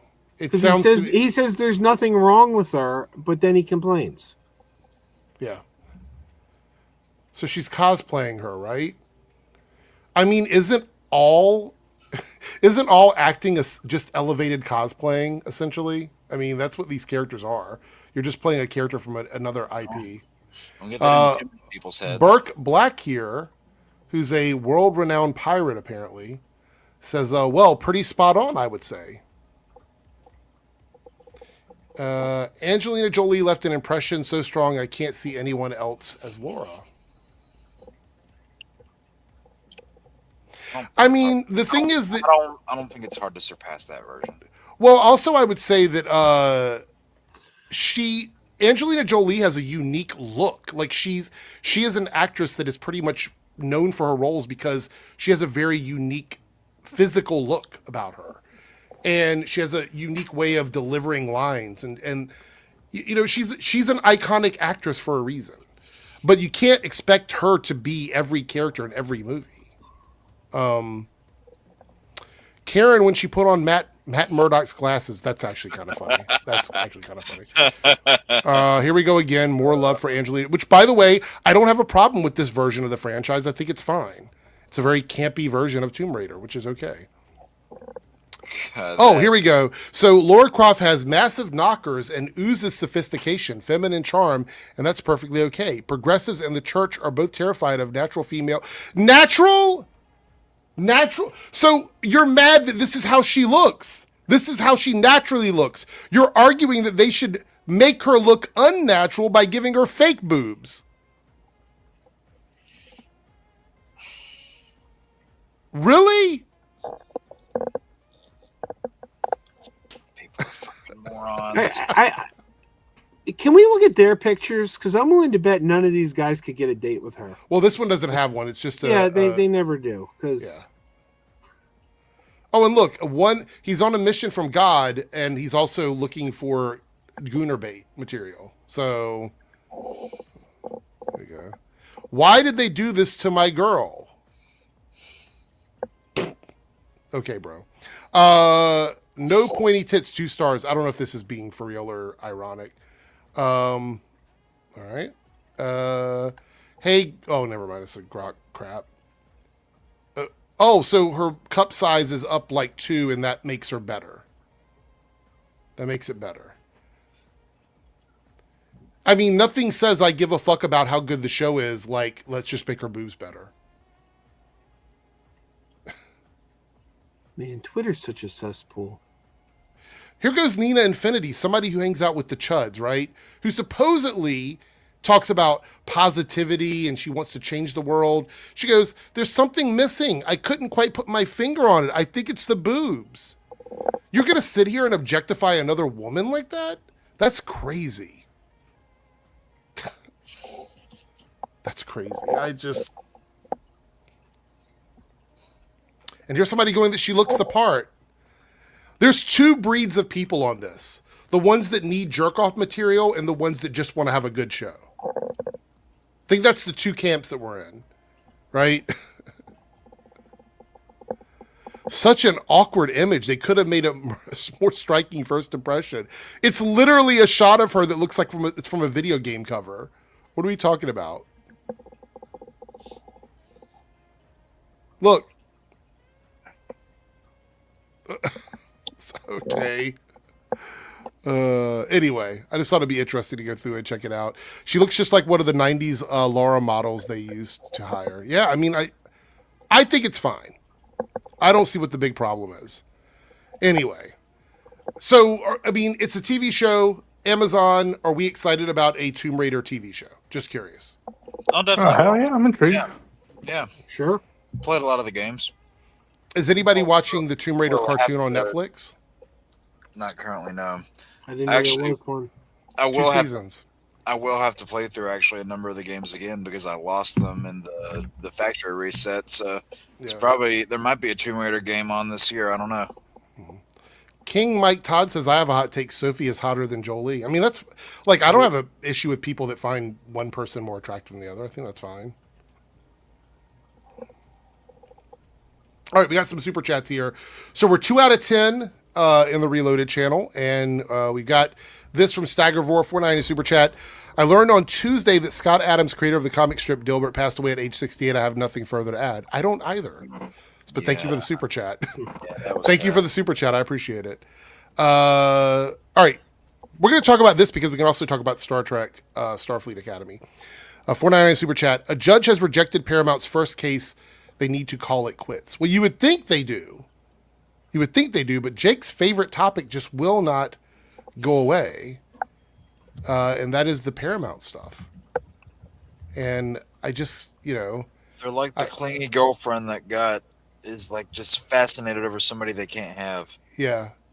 So judge declines to fast track Paramount suit amid Warner merger fight. David Ellison Company will extend tender offer. So they're still trying to do this. Let me tell you what was said here. I got it highlighted. More fucking desperate than David Ellison. I know. A Delaware Chancery Court judge ruled today that Paramount has not identified any irreparable harm to itself, as Warner Brothers Discovery shareholder would just justify expedited disclosure as it pursues a hostile tender offer for the media giant. Paramount, as a stockholder, must suffer cognizable irreparable harm, and it has not identified any. Chancellor Morgan T. Zern said from the bench at the conclusion of a hearing this morning. Because Paramount was trying to launch a lawsuit against Warner Brothers over the Netflix deal. Because they still cannot get the shareholders to change their mind for a sketchy dollar amount they're tossing out there that just doesn't feel good to Warner Brothers. They don't want it. They said no.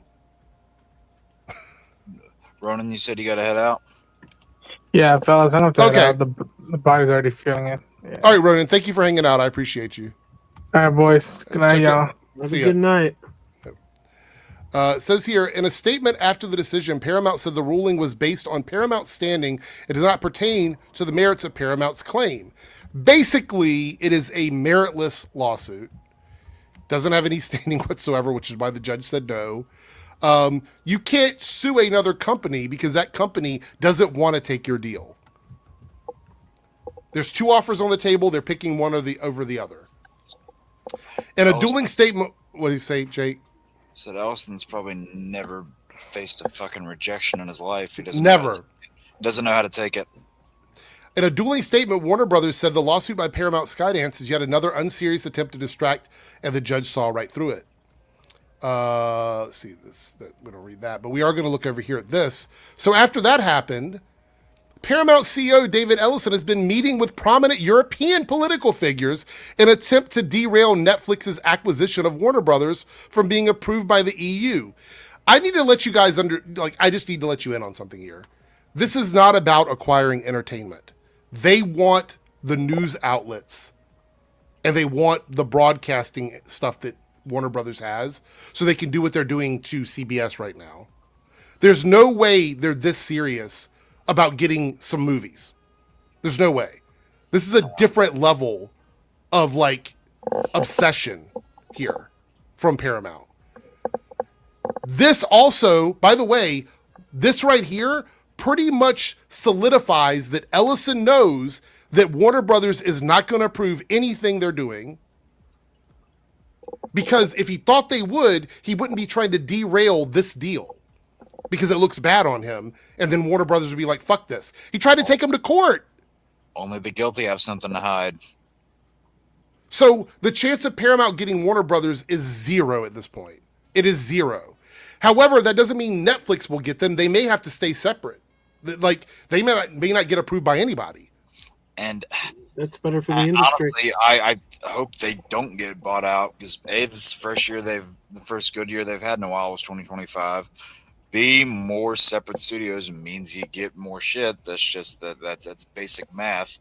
And with also they have said, Netflix has said, and Paramount has said, like they openly admitted, like by hypothetically if they were to acquire WB, both of them, or at least I know Netflix did, and I'm pretty sure Paramount did. Both of them flat out said, "Yeah, we didn't give any consideration to the game side of things at all." So that just tells you they're not thinking big picture. Yeah, 100%. We do have a super chat from the Debunks channel, so we are 4 out of 5 over there. We're really close to the goal. Columbia Rican here with a $5 super chat. Paramount is acting like a person who got rejected after asking out someone and not understanding no means no. Absolutely, 100%. And the truth is that the way they're doing it now tells me that they see the writing on the wall. They know that they're not going to get the deal done, and now they're just trying to prevent the deal from happening for Netflix. That's all they're doing. They're doing everything they can to keep that deal from happening. So here's my question. David Ellison, he's the CEO of Skydance, but obviously they bought Paramount. But how much does his buying Paramount ensure that he's gonna be the CEO? Like, can the board oust him? Can the shareholders oust him? Because I'm thinking he's causing such a public he's Paramount's not having good PR right now. They're not having good PR right now. And I got to wonder if the shareholders are going to be like, we got to get this guy out of here. Let me see. I'm just double checking.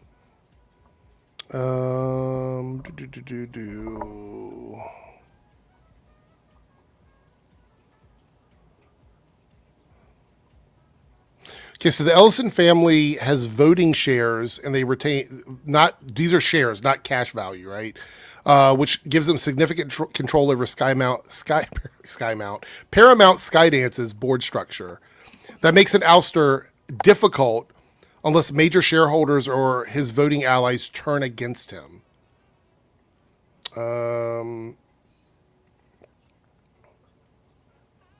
I'm really getting worried about Paramount under their ownership.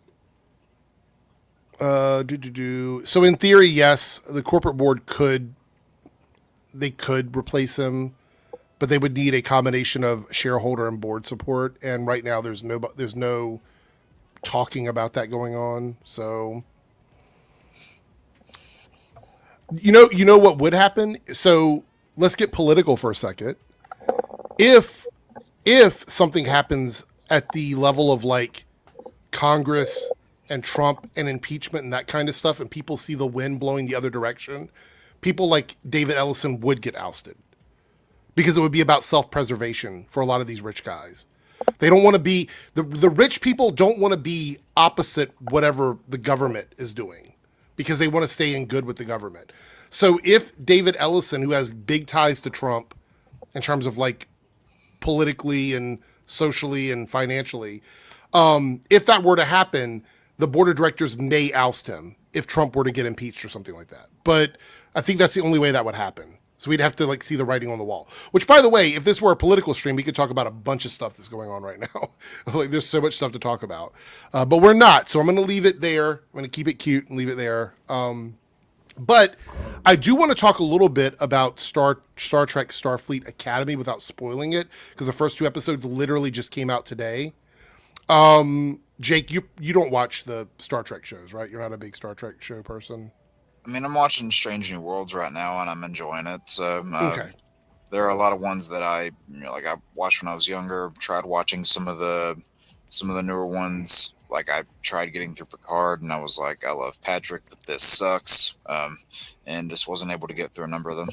So I think Strange New Worlds, and if I were ranking the newer shows, the live action shows, Strange New World and Discovery would be my favorites. And I think Strange New World is the easiest one to jump into as like a new Star Trek fan. Yeah, I'm like halfway into season 2 right now. I'm enjoying it. Yeah. All right. So I watched the first episodes of Star Trek Starfleet Academy. I'm assuming, Joe, you've watched both of them already as well. Twice. Okay. Watch both of them twice. I haven't had time to watch them twice. I'm a little mixed on the show, and I'll explain why without spoiling it. I loved the premiere episode. The premiere episode was absolutely fantastic. It was high stakes, adrenaline pumping. We met some really cool characters.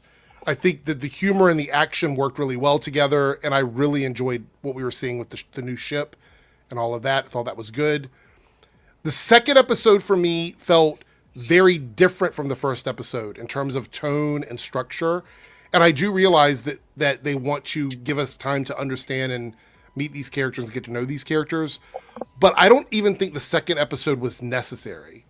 I think they could have just released the first episode and then made us wait a week for the second episode. Because I think that second episode desperately needs a third episode for me. I think the end of the first episode is a good stopping point.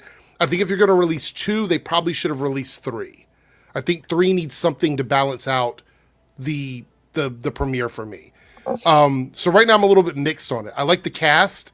I think the cast is brilliant. I like the new characters. The humor for me in some parts feels too juvenile for the ages of the characters that we're supposed to be watching. Because I think the characters are supposed to be like young adults, right? Like, so we're looking like 17, 18, 19 in that range, right? I feel like sometimes the humor skews towards like the younger end of that for me, especially some of the classroom humor that we saw. However, I'm still invested in it, and I still think it's going to be an interesting show to watch, and I love the premiere of it. Good seeing the Doctor back. I love Holly in her role. I think she's really cool. Tig, good to see Tig back, even though we didn't see much of her, but I love seeing her back. And the special effects are good. And I think it does feel like a young adult Star Trek series, which is what I expected it to be. Also, I don't want to spoil it, but there's a lot of cameos in the second episode. If you're a fan of any of the other modern Star Trek stuff, you're going to see some really cool cameos. If you're watching all of it, including like Prodigy and Lower Decks and stuff like that. Anyway, that's my thoughts on it. So I'm excited to see where the season goes. I think that there's probably going to be some ups and downs and some, growing pains with it. But they've already filmed season 2. I think season 2 is just wrapping up now, which means we're going to get a second season. Paul Giamatti is incredible. Mm-hmm. Incredible in his role. Scene stealer in his role. Love that. Also, if you like She-Hulk, there's a little bit of some Tatiana Maslany. I can never say her last name. Maslany, right? Isn't it Maslany? Yes. There in the show. So what did you think, Joe? What are your thoughts on it? I really loved it. I expected I was going to like it because from the moment I heard they got Holly Hunter, I'm like, wow, you attracted an Oscar-winning actress to do a Star Trek TV series. I'm like, how good was that script or that pitch that you managed to get an Oscar winner? I mean, we've had some great actors, Patrick Stewart, obviously, Scott Bakula, I like a lot, but we've never had an Oscar winner take the lead of a Star Trek show before. So I had a feeling we were in for something special, but I liked it more than I expected to even. One thing I love is that for the first time since Deep Space Nine, we have a very different setting. Because, Star Trek has a tendency to be like... formulaic, like it's it has a tendency to be CSI. The premise is the same, we just moved the city. Every starship, and that's sort of the core of what Star Trek is. So I get that, but I liked when Deep Space Nine came along. It's like, oh, we're doing something different in the Star Trek world, and now this, for the first time since DS9, feels like the first time we're again really doing something different. These, like you said, the characters, they're all very, very appealing. They have good chemistry together. I like the ship design. I forgot to mention that. I think the ship design is very cool. So. Yeah, I think it's. I think they're onto something here. I can't wait to see how it progresses from week to week. I did like the second episode because it was sort of a different tone than the first one, and I felt like seeing the first one, which was more of an action story, and then the second one told more of a political story. Yeah, I thought that kind of gave a good contrast to the kinds of stories we're going to get. How it's not going to be the same thing every week. And I watched which is sorry to stop you there for a second, but it's kind of like Strange New Worlds, where each episode can be very different from the one previous to it. So And I watched it with my teenage daughter, and she declared Caleb hot. So there you go. Caleb, yeah. So Caleb is the lead, one of the leads of the show. Although I did notice in the second episode, what is the Klingon's name? Jalen? Jaden Karg. Yeah, Or something. he Jaden wasn't in the. Karg. He wasn't a big character in the second episode. And I was kind of bummed out about that. I really wanted to see more of his character, and they didn't really focus on that a lot in the second one. Anyway, I'm giving it a thumbs up. I think it's definitely worth checking out if you're watching New Trek or you're a fan of like the animated stuff. If you're a fan of like Lower Decks, I actually think the show is a lot of fun for people that enjoy Lower Decks, to be quite honest. If I could just kind of say something and stay on the fence, because I don't want to give a spoiler here, but I kind of want to give a little bit of a shout out. There is a species in Star Trek that was created for the novels. Not created for the screen, created for the novels by Peter David, who we just lost last year. Oh, yeah. And it's, to the best of my knowledge, maybe there's another one I'm forgetting. To the best of my knowledge, it's the only species of alien that was created for the novels that was actually made canon and brought to screen. Right. And we see one of those aliens in live action for the first time. And I thought to myself, how sad that Peter David wasn't here to see this. This creation of his made canon on a show for the first time, and he's not with us anymore. Yeah. But you recommend it, right? The show? Oh, absolutely. Well? Okay. Absolutely. All right. We got some super chats here. This brings us to 4 out of 10 and Reloaded from Lone Wolf. Good to see you, Lone Wolf. $5 super chat. In positive news, did you see that RDJ praised Timothy's acting career for Marty Supreme and embraced the Doomsday concept with Timothy revealing a Doom shirt? Yeah, so I think we are going to get this Doomsday thing for December of this year with Dune and Doomsday. Any thoughts on this? Did you guys see this? I saw it pop up on my news app. So yeah, I mean, I don't mind it, but that's the thing. Like, I'm not really one way or the other. I don't dislike that it could be a Rise Up Again. I don't love it either. I mean, yeah, the Barbenheimer movement, definitely is what inspired this, but I don't think every year there needs to be a pair of big movies that tries to do what that did. I think they're both worried about the fact that they're both going to suffer money wise if people don't go and see both of them the same weekend. Yeah. I mean, you already know, neither one of them are going to move. I think we're all a different breed when it comes to this. I will probably go see both movies in the same week, most likely. But I do know that some people aren't. Dune isn't everybody's favorite. The new Dune movies, like, I had trouble watching the first one. The first one, I fell asleep several times watching it. The second one was a bit better for me. But I do know that some people aren't really big on the new Dune movies.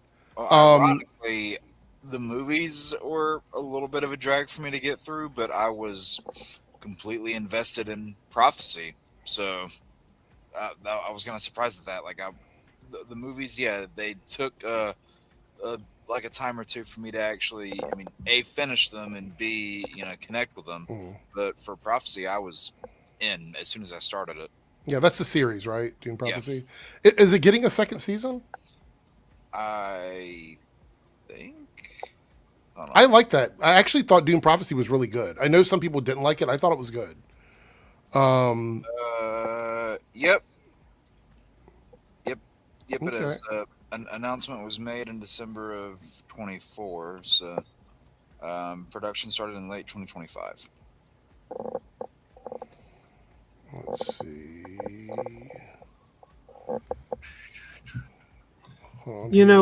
As someone who's a cheerleader for movie theaters, just move one of these movies. Because, what do you call it?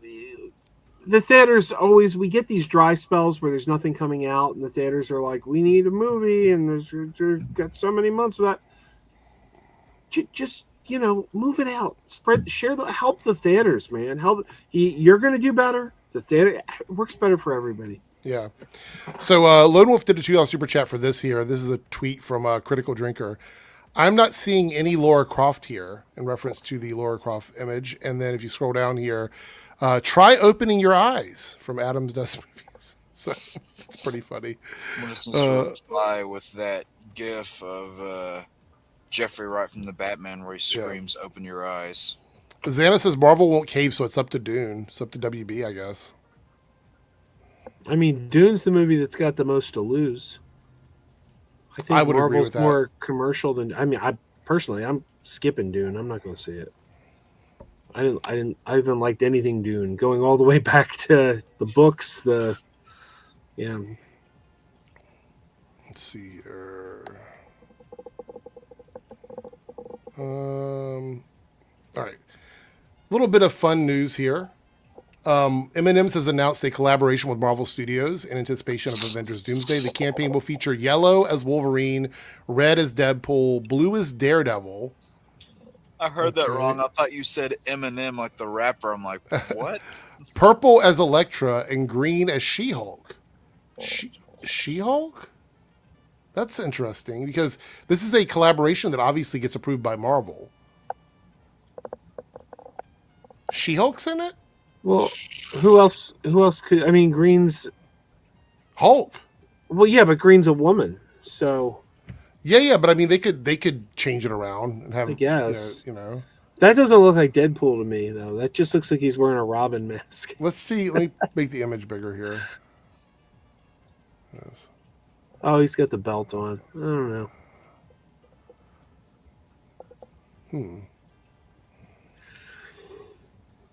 I don't know. I mean, are we going to get She-Hulk in there? Remember that she's not going to be there, but they said they wanted her to be there, and Tatiana Maslany didn't. I mean, it was reported a couple weeks ago that they had big plans for She-Hulk, and Tatiana didn't want to come back. So maybe they recast the part. I love him. And as a matter of fact, I keep a bag on my desk because that's just the way I roll. That's the best kind of M&Ms right there, the peanut ones. You know what? Let me just unrelated to any of this, right? I have fallen in love with this Dr. Pepper Blackberry. It's a zero sugar, but it's a blackberry Dr. Pepper. It is so good, but I can only find it in cans. It's really annoying. I cut soda 3.5 years ago. Meaning every time you go into a bathroom, you find one? What? You said you only find it in cans. Yeah, I got it. I was like, wait, that's an old school joke, right? That's an old school joke. Oh, by the way, I made a video today and somebody left in the comments that I'm standing on business and it made me think of you. I was like, oh my God, if Joe saw this, he would. I keep hearing that phrase now. I'd never heard that before. And now it keeps popping up everywhere. We got a Kratos casting? Hold on, I see a super chat there. Oh, we did. All right. Here we go. We got a super chat from Latin Shark here, South Texas Shark. Ryan Hurst is cast as Kratos in the God of War show. Guys, I'm going to have to jet to. Oh, you're heading out? Okay. We'll see you later, Jake. See ya. All right. I don't know a lot about Ryan Hurst. Chat, where is Ryan Hurst from? Like, what do we know him from? Am I just drawing a blank here? Is he a wrestler or something? He's got that wrestler look. He looks familiar. Was he in Shang-Chi? I don't know. Hold on. No, maybe not. Oh, Sons of Anarchy. That's where I know him from. I knew I'd seen him before. I've never seen that show. Yeah, he was in Sons of Anarchy, Remember the Titans, and he was in Walking Dead. He also voiced the mocap Thor in the War of Ragnarok. The God of War Ragnarok, sorry, the video game. Interesting. I've never even heard of God of War. Is that a video game? Yeah, it's a video game. That's the character next to it. He looks like putting him here. I mean, I feel like he could play the part, right? Like visually. Yeah. Visually, they could make him look, like Kratos. I don't necessarily know if he's going to sound like Kratos. They're probably going to... It'll take some adjustment getting used to his voice. In the video games, He's got a very like rough voice like this. If he talks, he's got a very deep voice. And Christopher Judge from Stargate voices him. Mm. Are you familiar with Teal from Stargate? I know my Stargate. Yeah. Sort of. So he's a voice actor, and I think he wanted to. Play the role, but I think they're trying to do like a full on like straight up franchise for this, and they wanted someone who is a little bit younger, I guess, to do it. Because isn't Christopher Judge in his 60s? He's got to be. I mean, what was he in his 30s when he was doing Stargate? That was about 30 years ago. Tell you, I never really liked SG-1. I was an Atlantis fan. I was Atlantis all day. Yeah, Atlantis was much better for me. He's 61. His birthday was October, so just recently, 61. Yeah, so that's really great. I think this is a cool casting. So awesome. We have Joe Lon here with a 279 super chat. Just wanted to hit the quota. Thank you for that. That's on the Debunks channel, so we've hit the goal over there. I do appreciate it. Thank you guys so much for doing that. And I will be putting up a poll up just a moment over there. We're 5 out of 10. We're 5 out of 10 in the Reloaded channel, and we still have a little while longer to go. So if you guys want to donate, you can. So you never played or heard of the God of War games at all? No, I mean, like I don't play a lot of modern games, but like I've heard of Fallout. I've heard of The Last of Us. I've never heard of God of War. Okay.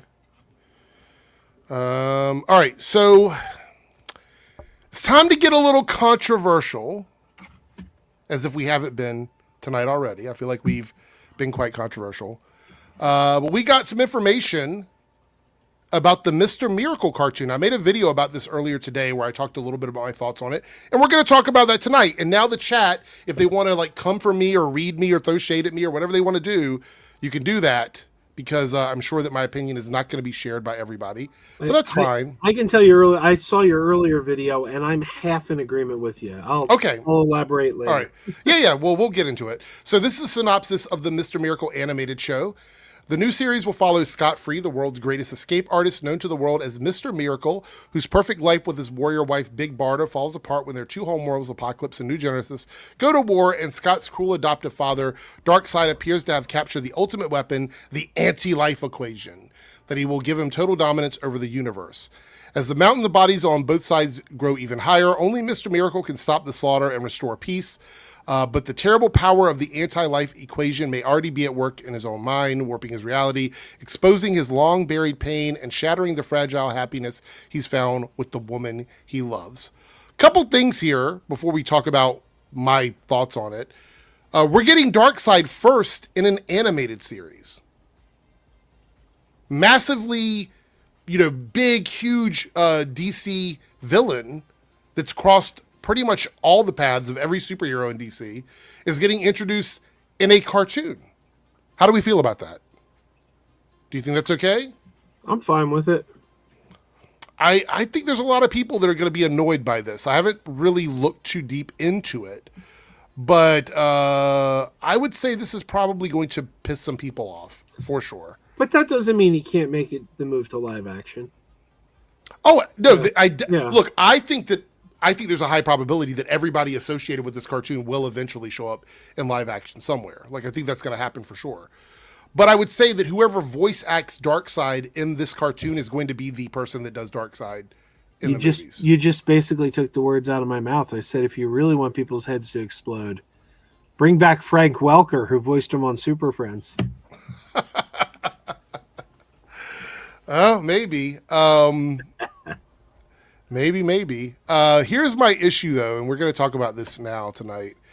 James Gunn confirms that Mr. Miracle animated series is DCU canon, so it's in the DCU. Tom King is serving as showrunner, and here's where look, this is probably going to piss some people off, Tom King being associated with it. I know some people are hot or cold on Tom King. But the show is TVMA. Now, my issue with that is, And I'm curious what you have to say, Joe. In chat, please feel free to chime in on this as well. I see some people already doing that. I feel like everything on the TV side has been TVMA. Where is the all ages content for people that are watching at home? That's my big thing, number one. Mm-hmm. Number two is we have 7 projects that are finished because Supergirl's done. It's just not been released. And I'm assuming this is pretty much, well, this isn't done, but this is in works now. They're casting for the voice actors now. But we have 7 projects that are in production or either just finished up production, getting started, whatever. And only 2 of them are all age type content, PG-13-ish type content. Everything else is TVMA or rated R with like Clayface. I have an issue with that, not because I have a problem with it personally. Like, obviously, I like, all this stuff. I like the adult stuff. I like the all ages stuff. I like the family friendly stuff. I like all of that. But my issue is this looks to me like we're lacking a lot of that content that for everybody to come in and watch. I feel like we're lacking that quite a bit because right now the only 2 things we have for that are Superman and Supergirl. And that's it. Everything else is either rated R or TVMA. Yeah. So that's my issue. You say you're kind of in agreement with me, so I want to hear what your thoughts are on that. Well, I'm in agreement with what you're saying, but I don't know that Mr. Miracle should be the one to not. I think it should be Green Lantern. I think Green Lantern should not be TVMA. Okay. I think fringe characters, and look, I love Mr. Miracle. Mr. Miracle is one of my favorite characters, specifically from the 80s run that J.M. DeMatteis did, where he was living in the suburbs and trying to live a normal life. Love that run. But he is not one of your more mainstream characters. Most people don't know who Mr. Miracle is. So if you want to go TVMA for Peacemaker, Creature Commandos, Mr. Miracle, okay. I think the mainstream Justice League characters should be accessible to all audiences. I think Green Lantern is the show that should not be TVMA. Okay. But I agree exactly with what you're saying. I want, but your personal pick is Green Lantern. Like that's right. The one. If you were going to switch one to like a PG-13, it would be Green Lanterns. But I want DC content that I could share with my kids as well. Right, and I think it's a little weird. Let me tell you why, guys. Right now, all ages content is dominating theaters. That's what people are going out and they're spending money on. Now, I'm not saying there's no place for more rated R or mature content. There absolutely is. But right now we're in an era where that shift, we're seeing the shift. This is why I think Superman did better than the Marvel movies, is because it was more accessible for that all age demographic. People have started to see Marvel treading into the more, like Thunderbolts, even though it's PG-13, I think it's a very heavy movie. It's a very heavy movie. I think that even Captain America Brave New World looked extremely political. Maybe some people didn't want to take their kids to that. And Fantastic Four is just a franchise that came at the tail end of like a bunch, like the thing that happened with Fantastic Four is exactly what I expected to happen, which is that they had a bunch of movies getting released very close together, and there wasn't enough time for any of them to really make a ton of money. That's the issue. Superman won out because I think Superman is the most family friendly of those franchises. Like if you look at all of them, it's the one that people know. It's Superman. It's going to be for families. That people know that. We know that that's what people are gravitating towards. I feel like James Gunn is leaving money on the table by not putting out more all age content or family content. And you would probably never hear me say that at any other time. But if we're trying to put things out that people are willing to spend money on, that's what you need to be looking at. And we're just not seeing that. Clayface is going to be rated R, right? We know Man of Tomorrow will probably be PG-13. We know that. But that's still a couple of years out. We still have a couple of years on that one. What DC movies are we getting in between like Supergirl, Clayface, and Man of Tomorrow? Nothing. Right. So all we have are the shows right now. And the shows are inaccessible for families. There's not one DCU show that you can sit down with as a family and watch together at home. Yeah. And I think, and any other time I would say I'm okay with that, but we're seeing the shift in viewership in that direction. And you can have it both ways.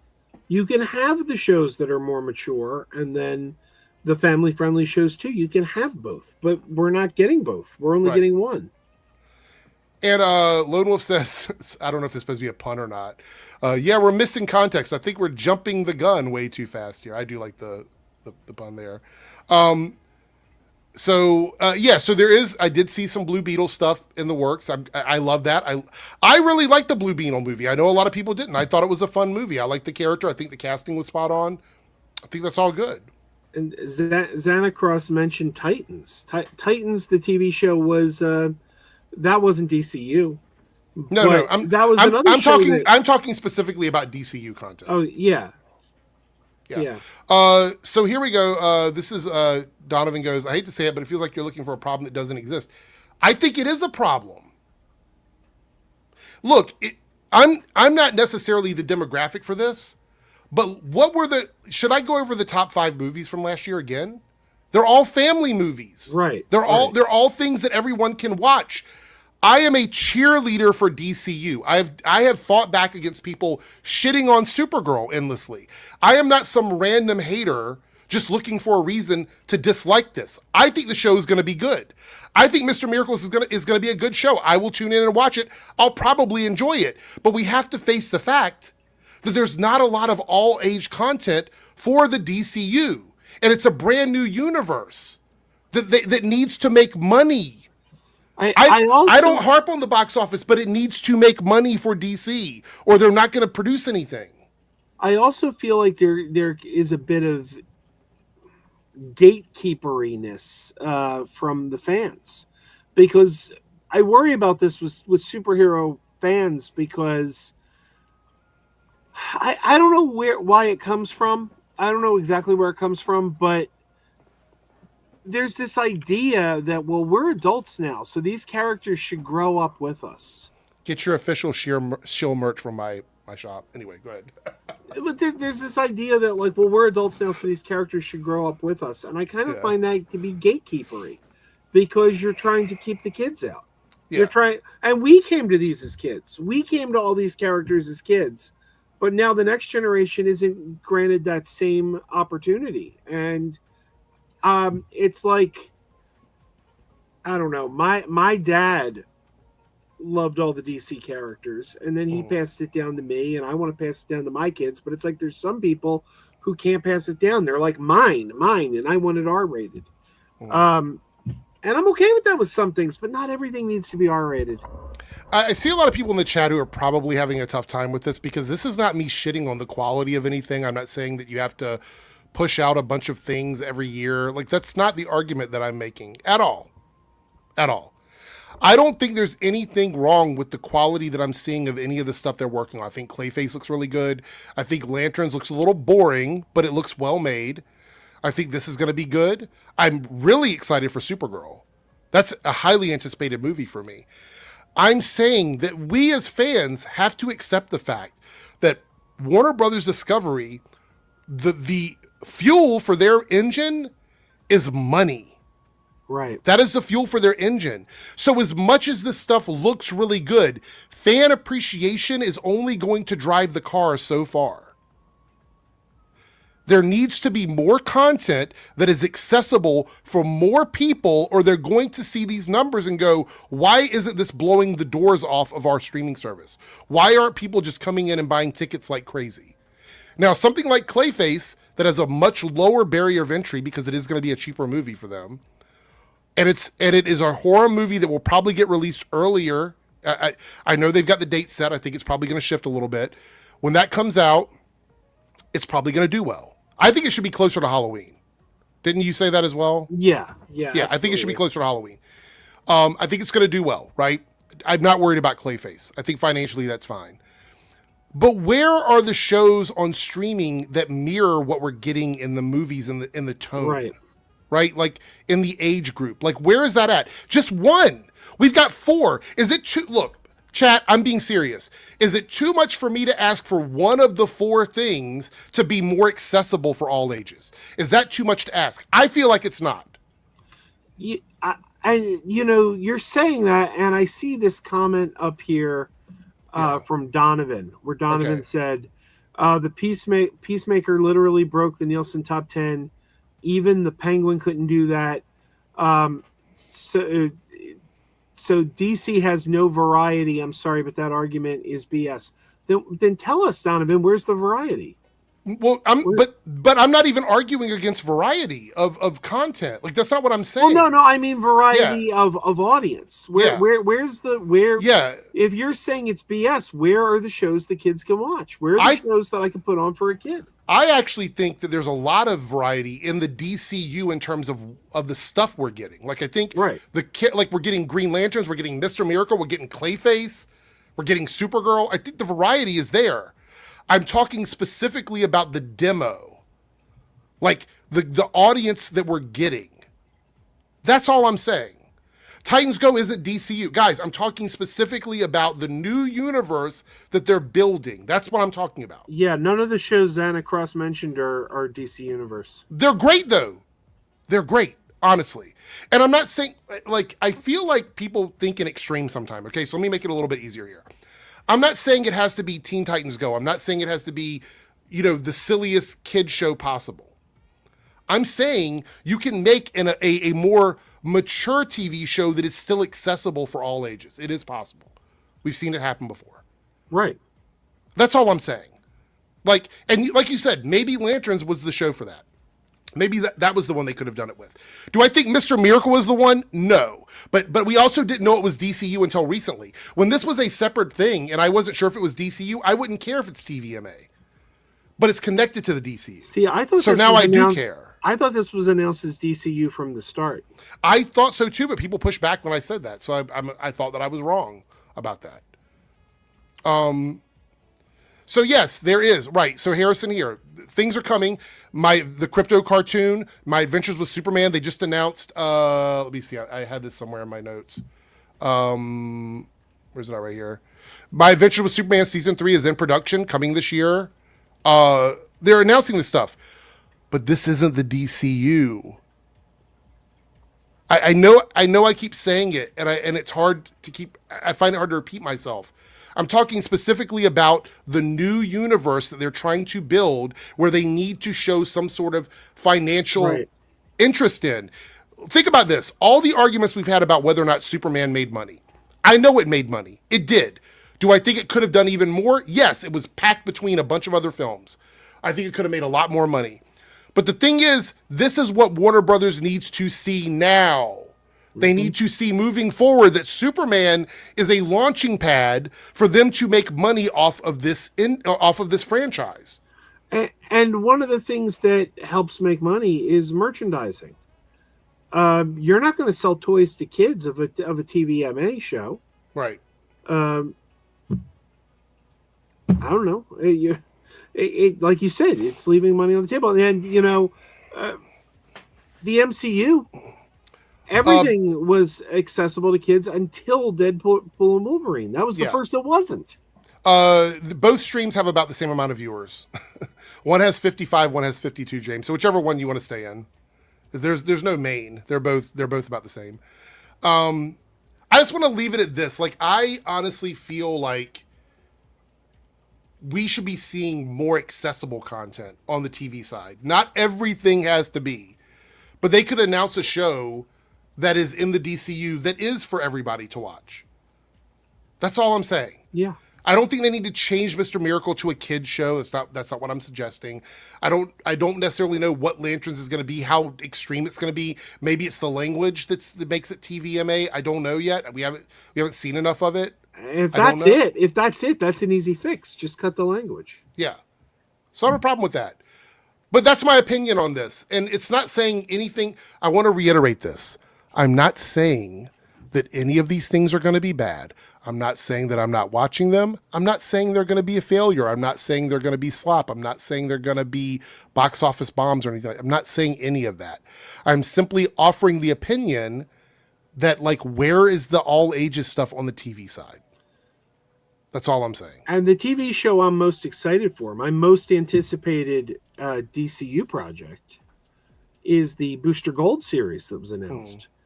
I'll tell you, as excited as I am for that, I'm going to be disappointed if that Booster Gold series turns out to be TVMA. Yeah. Yeah. Yep. All right, so people in the chat keep going on about that. We're going to answer some super chats now. All right, we are 7 out of 10 for the goal in the Reloaded channel, so we're only 3 away. Thank you guys so much.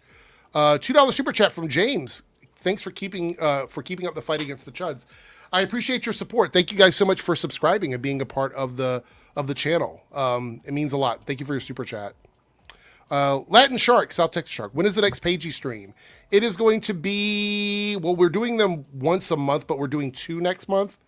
One will be on the 7th, and then one will be on the 21st.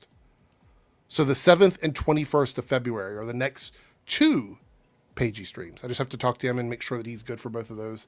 But that's the tentative dates right now. And a burning question here from Latin Shark. Burgers or tacos, which do you prefer? You go first. I'd go with tacos. I'd go with burgers. So there we go. I do enjoy a good beef taco, though. I know some people like fish tacos and chicken tacos. I'm more of a beef taco person. I'll tell you this. I'll pass them both up for pizza. Me too. Pizza's my number one. Matter of fact, today I was so mad. Now you got me going. Okay, now people wanted me to rant. Here we go. I love Chicago deep dish pizza. It is my favorite pizza. It's the casserole of pizza. And if I can't get Chicago, I'll go with Detroit style.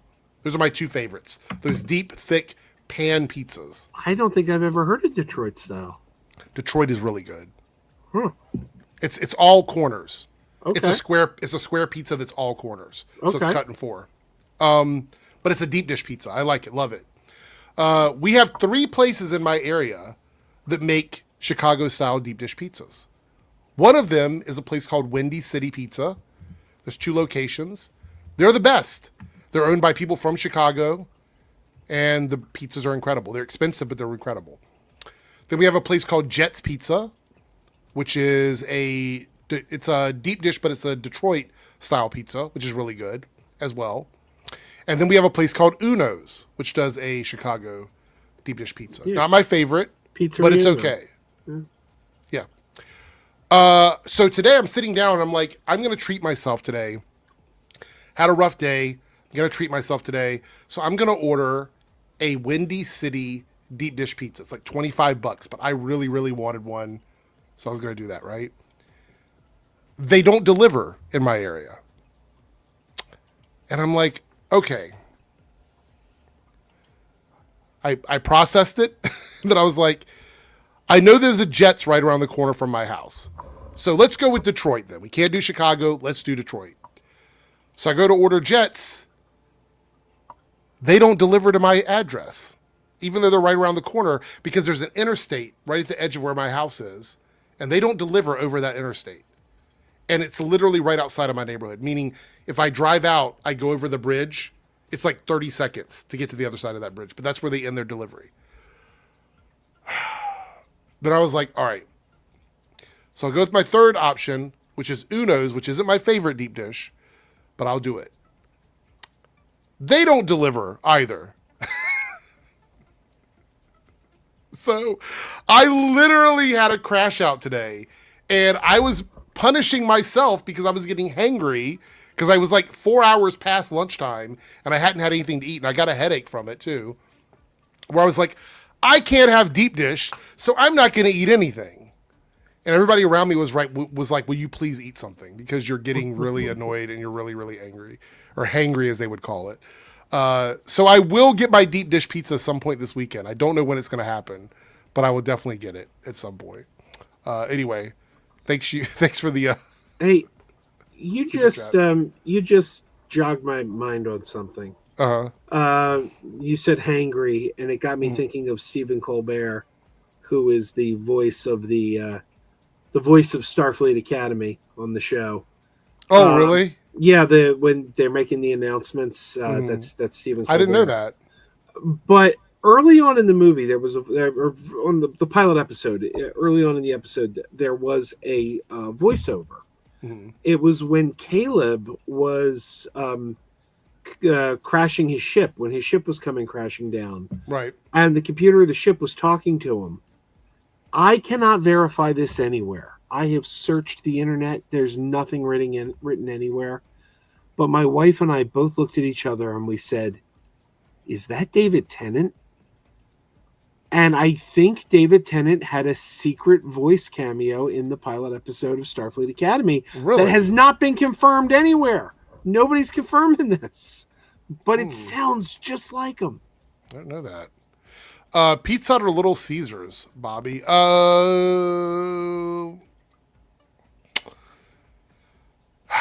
have to be in the mood for Pizza Hut pan pizza. It used to be really good when I was younger, but they changed it. It's not as good anymore. But I love their thin and crispy. That's my favorite delivery pizza if I can get it fresh, is a thin and crispy Pizza Hut pizza. Next to the hand-tossed or handmade pan pizzas from Domino's. Those are my two favorite delivery pizzas from the big places. Little Caesars is only good if you get it fresh. Like you walk out with it right after they've made it. Trying to reheat it is awful. But it is really cheap. It's more bang for your buck. You can order I think they have a deal. You can order 4 pizzas for $25 or something like that. It's really, really cheap. But yeah, that's my... I love Little Caesars, but it's hard to come by around here. Is it really?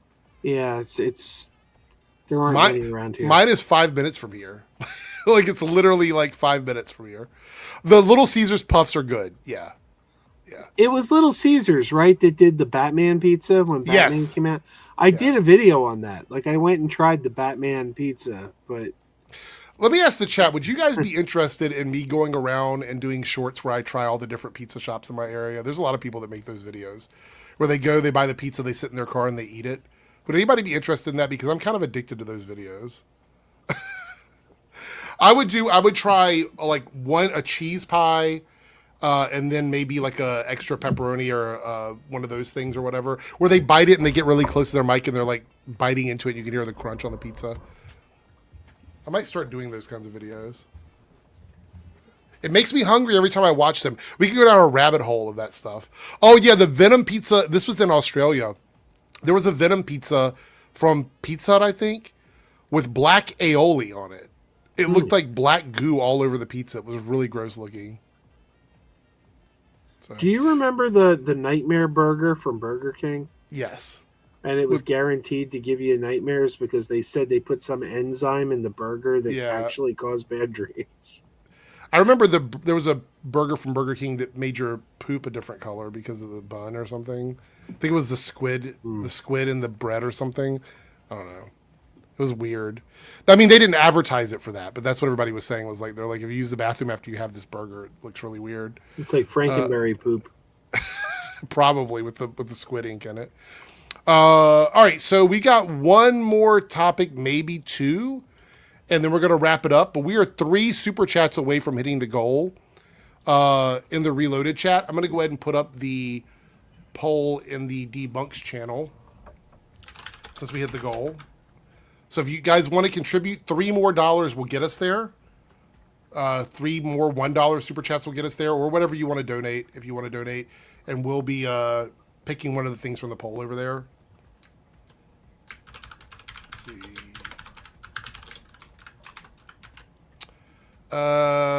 What video did you do a video today, Joe? Not today. I haven't posted anything today. I've been running around like a crazy person all day. Oh, really? My daughter's car's in the shop, and I'm her chauffeur. Oh, gotcha. By the way, Chris asks, on a scale of 1 to 10, how excited am I for The Strangers Chapter 3? Chris, can we increase that scale? So you say 1 to 10. Can we go to negative numbers? Because I would say -5.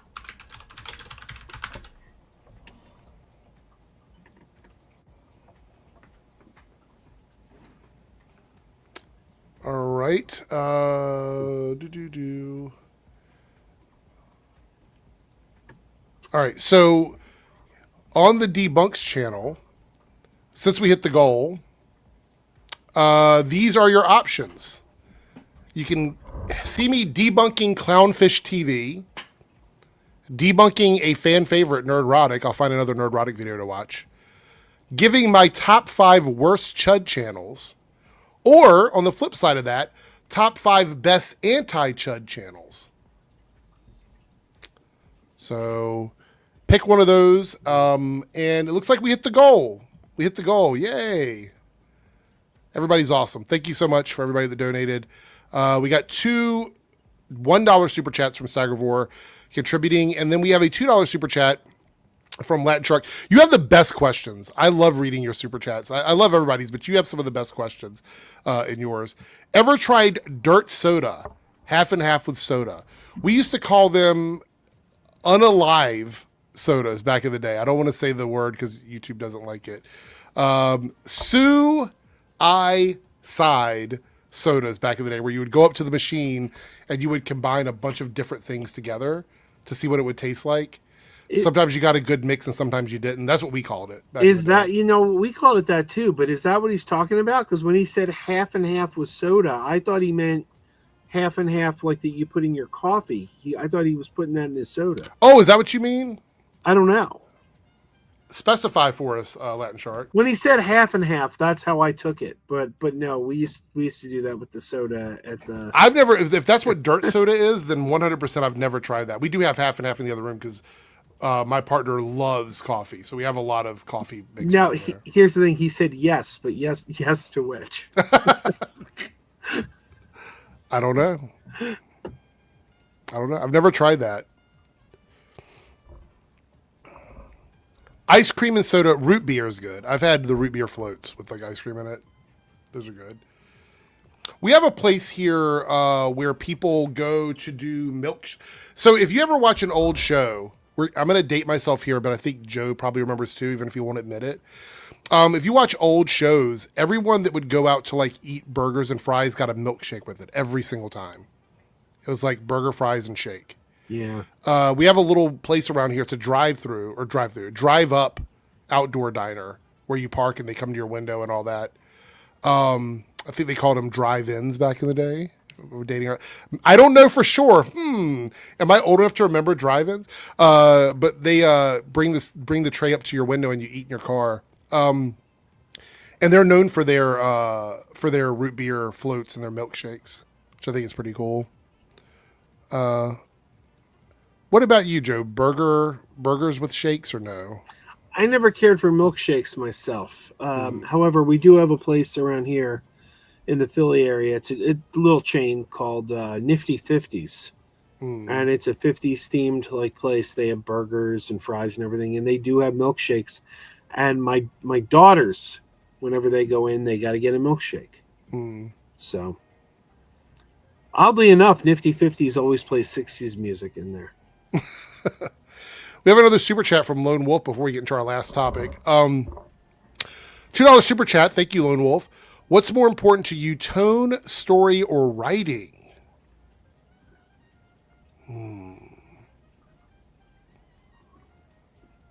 Let me think. Hold on. Give me a second. Well, definitely not tone. I think tone for me is not necessarily relevant as long as what I'm watching is good. And when you're talking about writing, I guess you mean like the story in the sense of like what it is, like superhero or fantasy or whatever, right? I was going to say tone and story are both part of writing. Yeah. If you mean writing it, or do you mean like the script, or do you mean like the actual story? So I'm confused now because there's different elements of that. Writing is dialogue. It can be the script. It could be the screenplay if you're talking about a movie. I would say if we're talking about because I think we'll just go broad with what you're asking here. Tone is not important to me. What's more important to me is cohesion in characters and dialogue. Like if I'm watching something, for example, the second episode tonight of Starfleet Academy, I felt like some of the characters were doing different types of dialogue in the second episode than what they were doing in the first episode. And that could be just my perception of it. It doesn't mean it's reality. It just means the way I took it. And so I had an issue with that. So I like that through line to feel the same all the way through for me. So I don't really care about the tone. The tone doesn't matter. It can be comedy. It can be, You know, it could be silly, it could be stupid, it could be serious, it could be whatever you want it to be, as long as the actual characters in the scenes and the through line of whatever I'm watching, TV show, movie, is consistent. That's what I care about. What about you, Joe? I think story is the most important thing to me. Perfect example is I'm a big fan of Babylon 5. I love Babylon 5. A lot of times the dialogue was kind of clunky on Babylon 5, but the story carried it through. And tone, I really don't believe in tone. I don't believe in tone because life doesn't have tone. There's no tone. I always remind people, like, people say things like, well, you couldn't have introduced Superman into the Dark Knight because the tone was off and it wouldn't have made sense. Like, they're a different tone. And I'm like, you know what? The world we live in, this world that we're all a part of, produced Jerry Lewis and Adolf Hitler. So... Well, I've always said something similar to that. Like, when you have a group of friends, you might have a really silly friend who's always cracking jokes, and then you have another friend who's very serious and isn't very funny. Yeah. Like, they exist in the same group of friends, but they're just different types of people. Yeah. So, Jose here, a member for 12 months. Thank you, Jose, for the support. I'm going to be very happy and very hyped once we get the first teaser trailer for Spider-Man Brand New Day. It should be right around the corner, I feel like. I feel like that should be right around the corner. They got to nail it, though. Please don't do this, like, theater teasing thing they did with Doomsday. Please, please don't do that. I'm begging you. And that leads me into my last topic of the night. Avengers Doomsday's new trailers confirm an alarming audience trend for Marvel. Now, I want to read this here, but I don't agree with necessarily the take from the author here, from Adam. But I do have an opinion about the trailer release that we're going to go over and why this might be. So, marketing for Avengers Doomsday officially kicked off a few weeks ago when Marvel released the first teaser, confirming the return of Chris Evans, Steve Rogers. But things have fallen quite a bit since then. Marvel followed its first Doomsday trailer with another teaser focusing on Chris Hemsworth's Thor, though his return had previously been confirmed in the big chair reveal. The third trailer revealed the first look at returning X-Men stars like Patrick Stewart, Ian McKellen, and even James Marsden. And the final trailer focused on Shuri and Baku and, well, it says Fantastic Four, but more primarily The Thing. The first Avengers Doomsday teaser currently has 18 million views on YouTube, while the second sits at 17. Well, I mean, that makes sense to me because one came out before the other. The third teaser fell to 14, and the fourth and final teaser only has 6 million views. Right, because they were released in succession. So the other ones are still getting views, while the first one is kind of capped out. This was the ceiling for the first one. It goes, this will rise in coming days for sure, but it still shows that interest in the film appears to be tailing off. Tailing off. It's the first set of teasers for the film. The first set. It's unclear this time when Doomsday's next teaser will be released, but the last footage from yesterday may be the last for a while. The first official trailer will likely drop 3 to 4 months ahead of its premiere in December. Many fans felt it was a mistake for none of the teasers to show a look at Doctor Doom, especially considering he supplanted King the Conqueror as the new feature villain of the saga. However, this could be a ploy to build an intrigue and hype in the coming months as fans speculate about how Robert Downey Jr.'s Doctor Doom is going to translate into live action. There are other confirmed characters like Shang-Chi who have yet to be revealed. So I want to talk about this. My issue with this is you're also ignoring the fact that the Chris Evans teaser, being the first one, wasn't getting as much hype around the leaked stuff as the subsequent trailers were getting.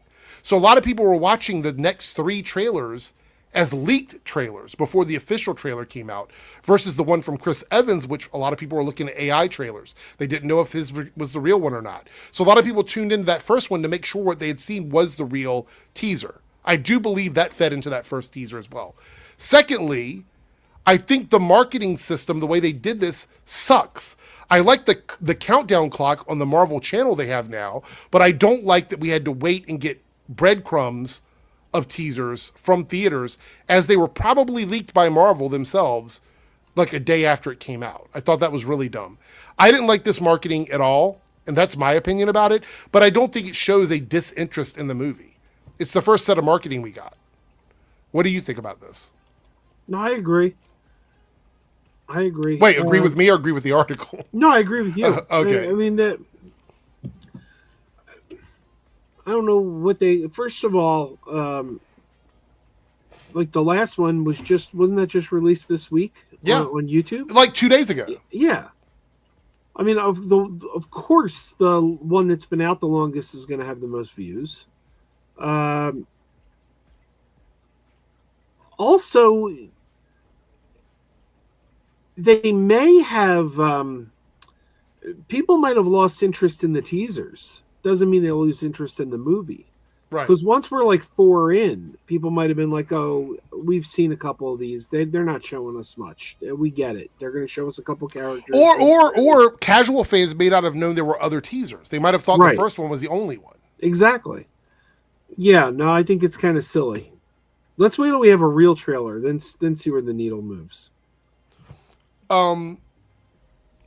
Let's see here. But I will say they may have started marketing this movie way too early. I think so. It's a year away. Yeah. Let's see here.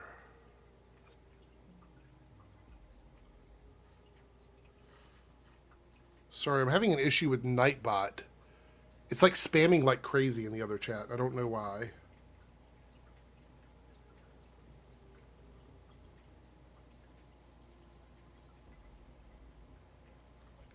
All right. With that being said, let's see what everybody picked in the Reloaded chat. What they would like for me to do as a separate video. You guys want me to talk about... I would do a drum roll, but I don't have that programmed in. It's not showing up for me. Let me reload the page. With 30% fan casting the DCU. So that will be a video next week. I'll be making that video next week. All right. So thank you guys for that one. Yeah, go ahead. I was just gonna say, would you ever do somebody who's got like almost no relevance? What do you mean? There's a chud who nobody talks about. Nobody really watches her. She's got no relevance, but I just think it would be fun to watch you react to her. What's the channel name? Stephanie Janacek, Smuggler's Cantina. I don't think I've ever heard of that. She used to be like a mod for like Midnight's Edge and Doomcock, but she's just this crazy woman. You'll have to send me a link to the channel. Always talks Star Wars. She's like a nut job, but like I said, she's got no relevance. Nobody watches her.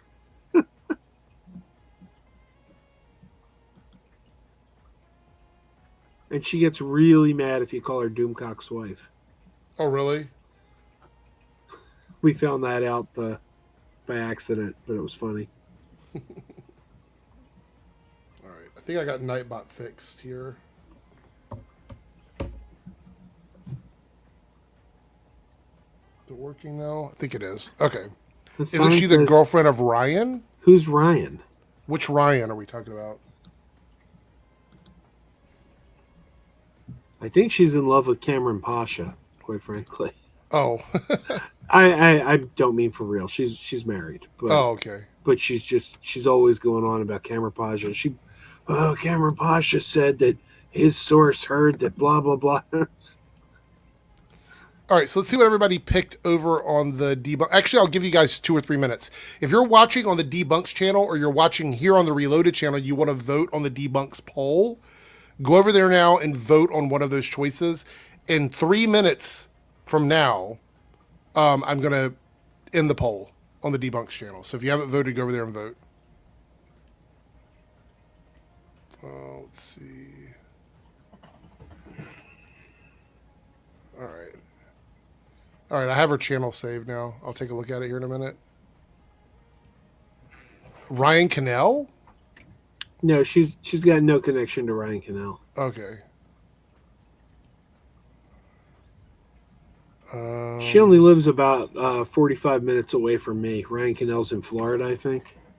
A lot of those guys are either in Florida or Texas. That's the two places they live usually. She lives like right outside of Harrisburg. All right, let me see here. I think make sure I got all the topics I had in my window here. Oh, actually, we have one more quick one. One more very quick one. And this is just kind of FYI for people. It's really interesting. Netflix will remain the streaming home for Sony movies as the studios sign a new multi-year deal that expands their partnership worldwide.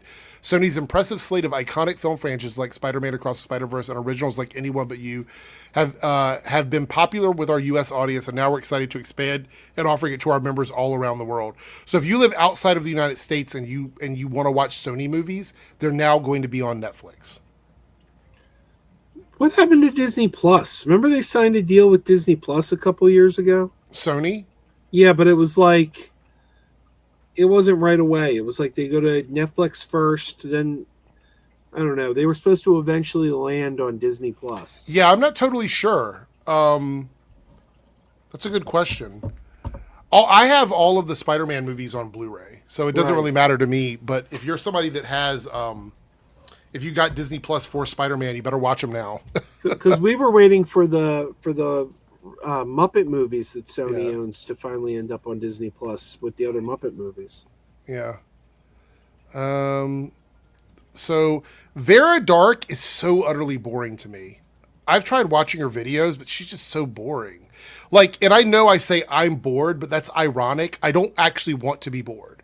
And Vera Dark bores me. Like, she's very like monotone, and I can tell she's just saying stuff because she's trying to get views. Like there's no passion in her at all about anything she talks about. But if you guys would like for me to talk about a Vera Dark video, you can certainly suggest one. I would not be opposed to checking out one if you guys have one you want me to watch.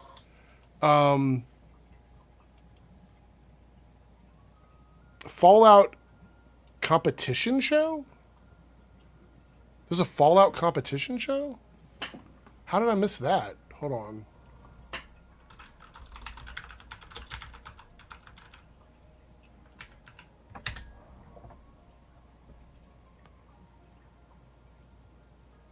Fallout Shelter. That's the name of a game, too. A new reality competition series set in the Fallout universe where contestants live in a vault and face survival challenges. So it's like Survivor or Squid Games or Traders, but inside of a vault.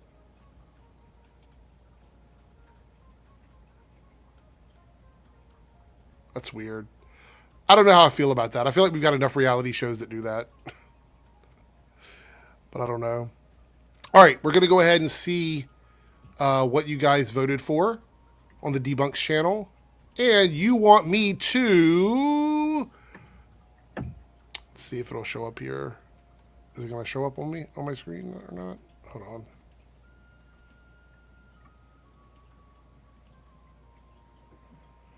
You want me to debunk Clownfish TV again? I haven't talked about Clownfish TV in forever. Let me put that in my notes so I know. Clownfish TV. Holy crap. That's a channel I haven't looked at in a while. I would like for you to react to Metatron's vid about... really? I don't know if I want to do that, but... We might check it out on a live stream or something. So WDW Pro, that's that Walt Disney World like outrage channel, isn't it? Are you familiar with them, Joe? I've seen them. Don't confuse them with Walt Disney WDW News Today. They're quite good. Okay. Yeah, I'll have to check those guys out, I guess, at some point. A nice nap. Yeah, exactly. All right, so since it is just myself and Joe, we're obviously not going to be able to do any of our lists tonight. Darren didn't answer me, but I think he was saying have a good show because he wasn't planning on being here. Lance didn't make it, and of course Jake and Ronan had to leave early, but go check out their channels, see what's going on with those guys. But I want to thank Joe for being here. Any stuff going on you want to shout out before we wrap up the show? Not really. My output's been terrible this week because of my right. my chauffeuring, but I do have a lot of physical media reviews I got to get to. They just sent me one battle after another. And yeah, a bunch of movies I got to get out and see. Wait, have you seen One Battle After Another yet? I saw it in the theater. Okay. I liked it, but I was disappointed.